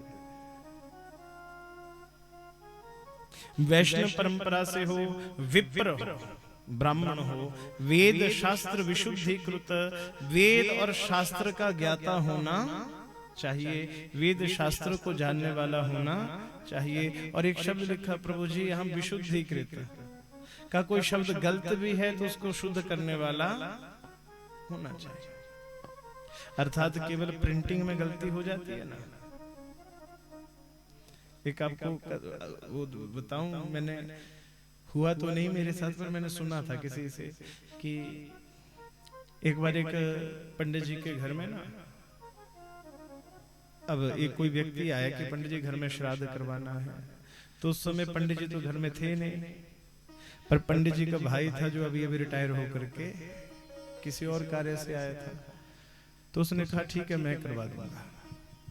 अब वो करवाने के लिए तैयार हो गया और उसने कहा करते भाई साहब भी यही किताब लेकर के जाते हैं श्राद्ध पद्धति, तो यही तो किताब है, इसके ऊपर सब कुछ तो लिखा है, तो वैसे मैं करवा दूंगा। अब चले गए, वहां पर लिखा कि पिंड बनाइए, पिंड बना दिया, ये चावल अर्पित करें, हाँ जी चावल चढ़ाइए, गंधम तिलक अर्पित करें, तिलक चढ़ाइए, दूध अर्पित करें, दूध चढ़ाइए। अब वो बढ़िया पढ़ने में तो ठीक था। अब वहां पर किताब पर गलती से क्या था, वहां पर आगे शब्द आया था सूत्र चढ़ाइए। क्या चढ़ाइए? सूत्र चढ़ाइए। पर आप हंसेंगे, वहां किताब पर गलती से स की जगह म हो गया था। तो पंडित जी ने भी फटाफट बोल दिया मूत्र अर्पित करे। कब पंडित जी ये क्या बोल रहे हो? कहा मैं कौन सा अपनी मर्जी से बोल रहा हूं, किताब के ऊपर लिखा है कि नहीं। तो वेद शास्त्र विशुद्धिकृत, ये बात बड़ी जरूरी है। आज असल में प्रभु हो क्या रहा है, आज असल में मेरे जैसे पंडित जो है ना वो क्या कर रहे हैं, पूरी किताब में से एक श्लोक पकड़ रहे हैं और कह रहे देखो देखो भैया इस श्लोक में ऐसा लिखा है ना, हाँ लिखा है, तो हमें ऐसे। अरे नहीं भैया, एक श्लोक से आप पूरे इसका निर्णय नहीं कर सकते। तो वेद शास्त्र विशुद्धि कृत, थोड़ा शुद्धि करने वाला भी हो, दृष्टांत कुशल हो, अपनी बात समझाने में भी कुशल हो, और धीर हो, थोड़ा धीर भी होना चाहिए, गंभीर भी होना चाहिए। ऐसा नहीं कि चार लोग आए कि पंडित जी बहुत बढ़िया कथा कही और पंडित जी गद्दी पर ही नाचने लग पड़े, और किसी ने बोला कि पंडित जी नहीं नहीं तो वो गद्दी के ऊपर ही नहीं आ रहे हैं कि नहीं मुझे खरा नहीं बोलना दे। धीर होना चाहिए और कार्य अति निस्पृहा, अपने कार्य के प्रति उसमें लगन होनी चाहिए। जबरदस्ती ना बिठाया हो, जबरदस्ती ना बिठाया हो कि सुननी देते हुए और सुनाने वाला बोले कि ना भैया, अपने कार्य के प्रति उसकी लगन होनी चाहिए। ऐसे वक्ता को नियम कहे गए, और दोनों को यजमान हो और वक्ता दोनों को कहा लग्वा आहार सुखा वह। कथा कैसे सुननी चाहिए, कोशिश करो निराहार रह करके, पर ऐसा न हो फिर तीसरे दिन ग्लूकोज लगे। इससे बढ़िया कि लघु थोड़ा थोड़ा आहार लेकर के भाव के साथ कथा श्रवण करो। आहार कैसा होना चाहिए, मैं सच बताऊं, ये जो साबूदाना आलू कचालू मैं इनको आहार ही मानता हूं, क्योंकि जिस दिन व्रत है तो फिर व्रत ऐसा होना चाहिए, व्रत में फिर आहार अंदर चला गया। आहार का मतलब क्या है, चाहे वो साबूदाना है, चाहे आलू है, चाहे कचालू है, तो उस तरह से निराहार हम कथा, निराअन्न नहीं कहा गया है, निरा आहार। व्रत कैसे करना चाहिए, निराहार।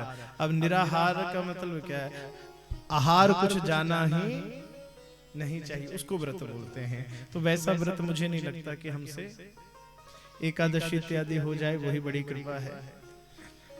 बाकी चाहे आलू खाइए, कचालू खाइए, नहीं पचते हैं तो बढ़िया दो दो चपाती खा करके जैसे सुख पूर्वक बैठ सको।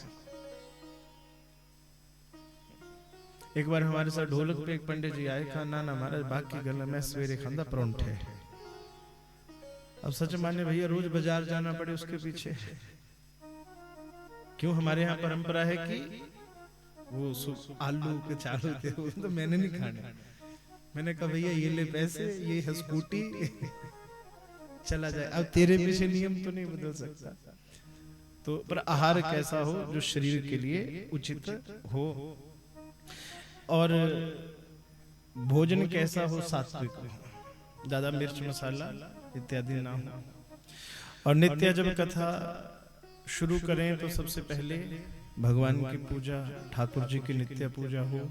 भागवत जी में तुलसी का पूजन नित्य होना चाहिए, और हो सके तो तुलसी इत्यादि यहाँ भी जरूर स्थापित करें। भागवत जी का पूजन हो। और ग्रंथ का पूजन कैसे करना है? साक्षात ऐसा नहीं कि हम किसी किताब का पूजन कर रहे हैं, साक्षात कि ये भगवान का ही विग्रह है। व्यास जी का पूजन हो नित्य, ब्राह्मणों का पूजन हो बड़े भाव से। श्रीमद् भागवत जी का क्यों आज हमारी ना सोच धीरे, मैं इसलिए बता रहा हूँ, आज धीरे धीरे हम सोचते हैं कि जो 3 घंटे का प्रवचन हो रहा है यही भागवत कथा है। अरे नहीं, ये भागवत कथा का अंग मात्र है सिर्फ। ये एक अंग है जिसको हमने कथा बना दिया पूरा, कि यही भागवत है पूरा। ये तो एक अंग है थोड़ा सा। भागवत जी तो प्रातः काल पूजा हो, भगवान की पूजा, पितरों का तर्पण, भगवान की कथा और आए हुए भक्तों का सम्मान, ब्राह्मणों की सेवा, ये सब मिलाकर के बनता है श्रीमद् भागवत कथा। यह भागवत ज्ञान यज्ञ है। तो नारद जी ने, सनत कुमारों ने संपूर्ण विधि श्री नारद जी को बताई, और उसके बाद भाव के साथ सबने कीर्तन किया। तो आइए हम भी थोड़ी देर कीर्तन करें। बोलिए वृंदावन बिहारी लाल की जय जय, जय जय श्री राधे। कि राति सोच दी प्रभु दा नाम, जपना हरि दा नाम।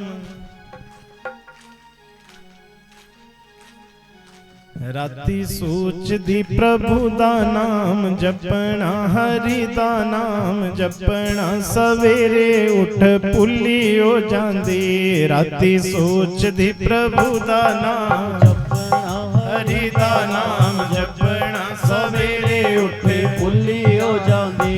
राति सोच दी प्रभु दा नाम, जपना हरि दा नाम। जपना सवेरे उठी पुली हो जांदी। राति सोच दी प्रभु दा नाम, जपना हरि दा नाम। जपना सवेरे उठी पुली हो जांदी।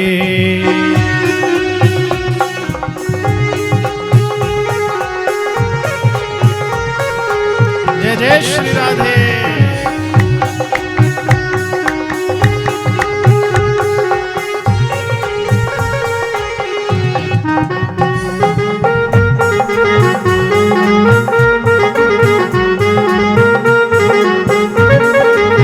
वो जदों देख दी अन्ना दियां बोरियां तन्ना दियां। वो जदों देख दी अन्ना दियां बोरियां तन्ना दियां बोरियां। उन्हां नूं देखी पुली हो जांदी।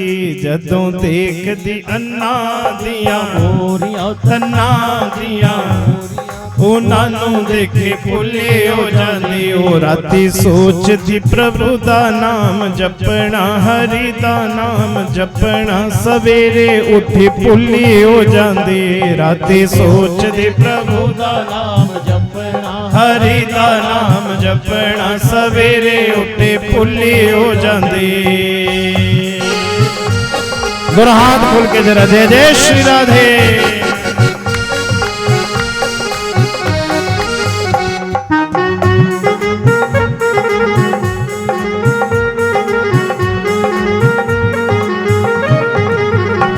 जदों देखदी पुत्तां दियां जोड़ियां तियां दियां।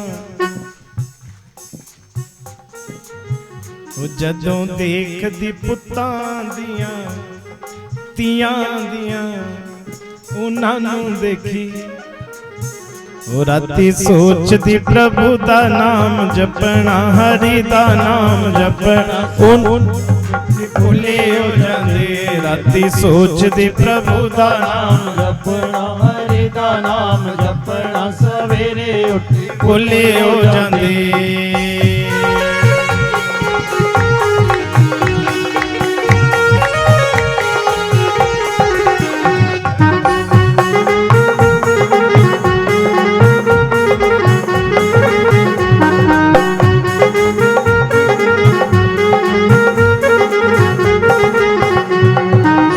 वो जदों देखदी पोतियां दियां जोड़ियां तोतियां दियां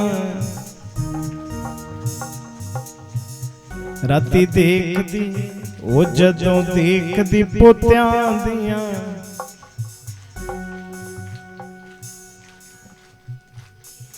हाँ होता ऐसा ही है कि पंडित जी ने कहा है कि भगवान का कीर्तन ही संकीर्तन ही नाम जप ही सब कुछ है, पर जैसे घर जाएंगे वो जदों देखदी पोतियां दियां।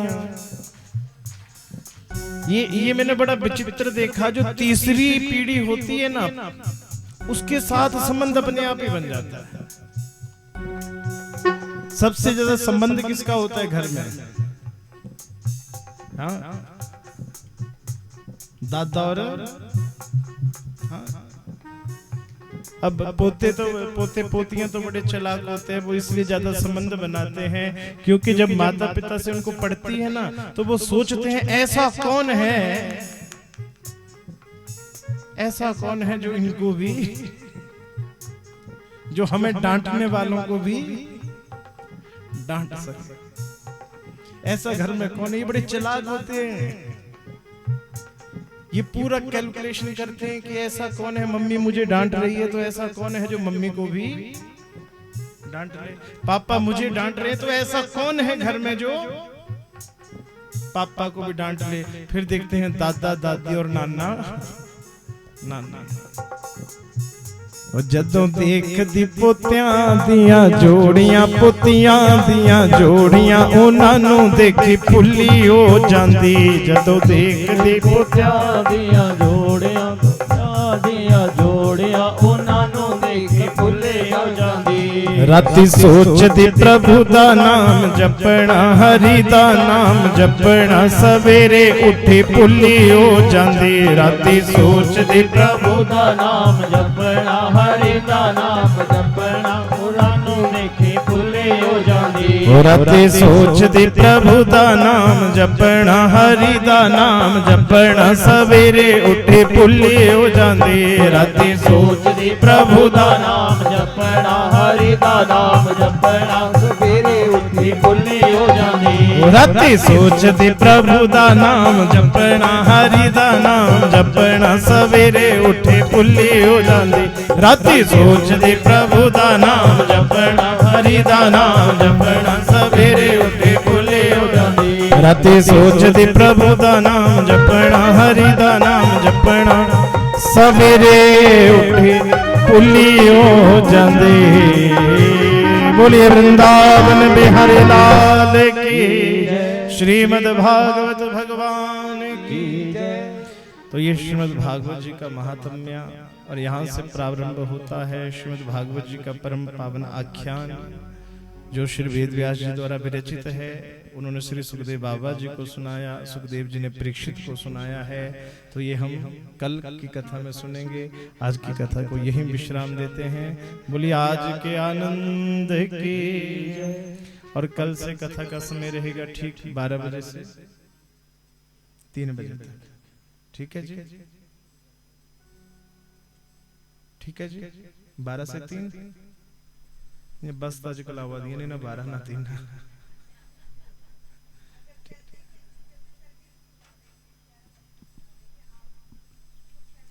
12 से 3 का ठीक है ना? 12 से 3 बजे का समय रहेगा। और सायंकाल कीर्तन 6 बजे।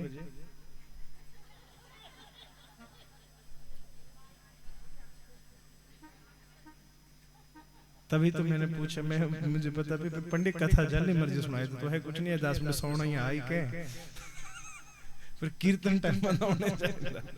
तो ठीक 8 बजे से ठाकुर जी का नित्य कीर्तन रहा करेगा। और साथ ही साथ कल के लिए मैं आपको निमंत्रित भी कर दूं। कल शाम को गौनी 11 में भी मां भगवती जी का जागरण है, तो उसके लिए भी आप सब निमंत्रित हैं। ये निमंत्रण माता रानी की तरफ से है सबके लिए, तो वहां भी सबने दर्शन जरूर देने। कल भंडारा भी है उधर, कुछ नहीं पहले उत्थी खाई, नहीं पहले उत्थी खाई होंगे, ठीक है। कल मैं बोल दूंगा उनको कि 11 बजे शुरू कर दो, 11-10 बजे शुरू करवा देते हैं भंडारा, और पहले वहां फिर कथा यहाँ सुनेंगे, फिर एक भंडारा यहाँ खाएंगे जगराता, और कल परसों कथा फिर सही लियो, मजे नहीं आएगी थे। तो इस भाव से कथा का ये नियम रहेगा। बाकी सबसे बड़ा नियम तो वो ठाकुर जी हैं, जैसे वो नचाएंगे हम नाचते रहेंगे। तो आज की कथा को यही विश्राम देते हैं। बोलिए आनंद कंद भगवान की। तो आइए सबसे पहले ठाकुर जी को भोग लगाएं, ठाकुर जी की आरती करें। ओम नमो भगवते वासुदेवाय। ओम नाभ्या आसीदन्तरिक्षगुं शेषणोर्द्यौः समवर्तत पद्भ्यां भूमिर्दिशाः श्रोत्रास्तथा लोकान् कल्पयन्। ओम प्राणाय स्वाहा अपानाय स्वाहा व्यानाय स्वाहा उदानाय स्वाहा समानाय स्वाहा। बोलिए श्रीमद् भागवत भगवान की जय। श्री भागवत भगवान की है आरती, पापियों को पाप से है तारती। श्री भागवत भगवान की है आरती, पापियों को पाप से है तारती। श्री भागवत भगवान की है आरती, पापियों को पाप से है तारती। श्री भागवत भगवान की है आरती, पापियों को पाप से है तारती। ये अमर ग्रंथ ये मुक्ति पंथ ये पंचम वेद निराला, नव ज्योति जगाने वाला। ये अमर ग्रंथ यह मुक्ति पंथ यह पंचम वेद निराला, नव ज्योति जगाने वाला। हरि नाम यही हरि ध्यान यही, हरि नाम यही हरि ध्यान यही। यह जग मंगल की आरती, पापियों को पाप से है तारती। श्री भागवत भगवान की है आरती, पापियों को पाप से है तारती। यह शांति गीत पावन पुनीत, पापों को मिटाने वाला, हरि दर्श कराने वाला। यह शांति गीत पुनीत, पापों को मिटाने वाला, हरि दर्श कराने वाला।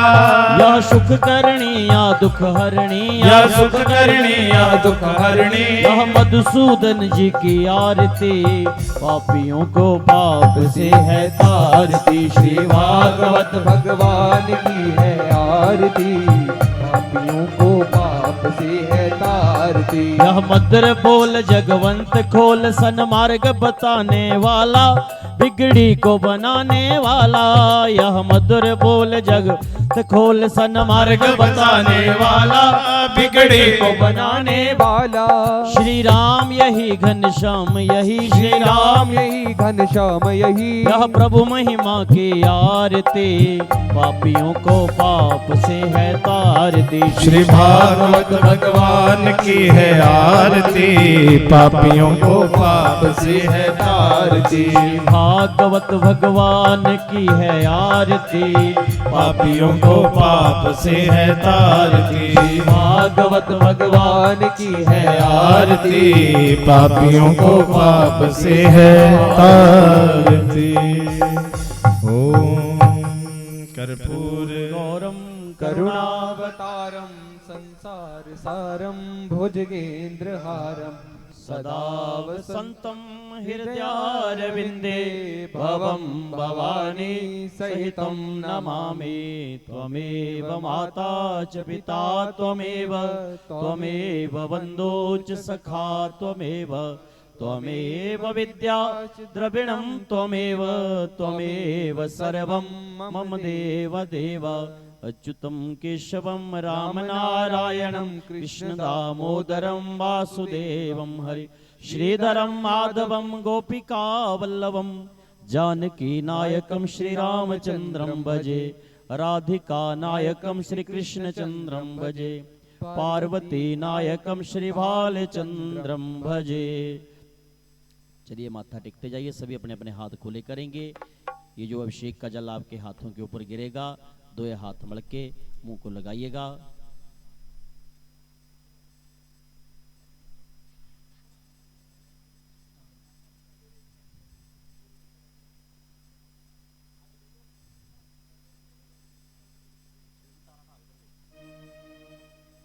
ओम द्योः शान्तिरन्तरिक्षगं शान्तिः, पृथ्वी शान्तिरापः शान्तिरोषधयः, शान्तिः वनस्पत्याः शान्तिर्विश्वे देवा, शान्तिर्ब्रह्मा शान्तिः, सर्वगुं शान्तिः शान्तिरेव, शान्ति शामा शान्तिरेधिषु शान्तिर्भवतु।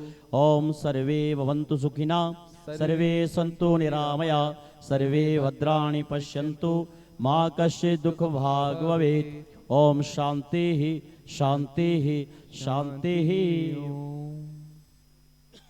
सभी बड़े प्रेम से माथा टेकिए और उसके बाद जितने सभी पंडाल में आए हैं सबसे निवेदन रहेगा कि सभी चरणामृत प्रसाद लेने के बाद उसके बाद सभी भोजन ग्रहण करके जाइए।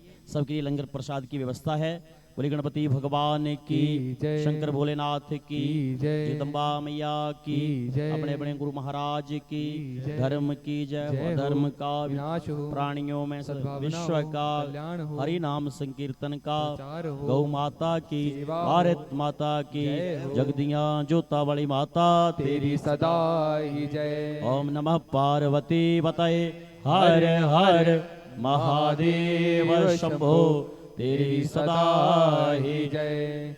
जय जय श्री राधे, जय जय श्री राधे, जय जय श्री राधे श्याम।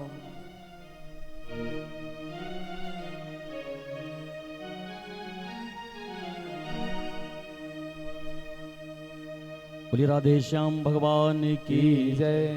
अरे नर तरन को तेरे धर्म एक बेड़ा बनाया है। अरे नर धर्म को तेरे धर्म एक बेड़ा बनाया है। अरे नर तरन को तेरे धर्म एक बेड़ा बनाया है। अरे नर धर्म को तेरे धर्म एक बेड़ा बनाया है।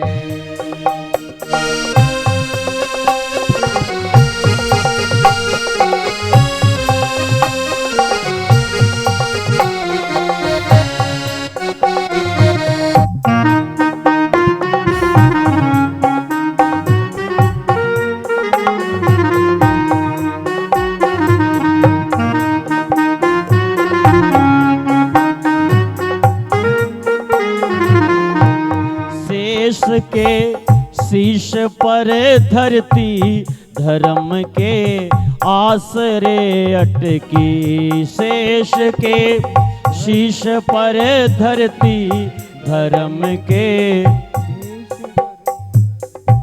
शेष के शीश पर धरती धर्म के आसरे अटकी। शेष के धर्मी धर्म के आस पे अटके। जिन्होंने धर्म ना हारा, जिन्होंने धर्म ना हारा, उना बैकुंठ पाया है। अरे नर तरन को तेरे धर्म एक बनाया है।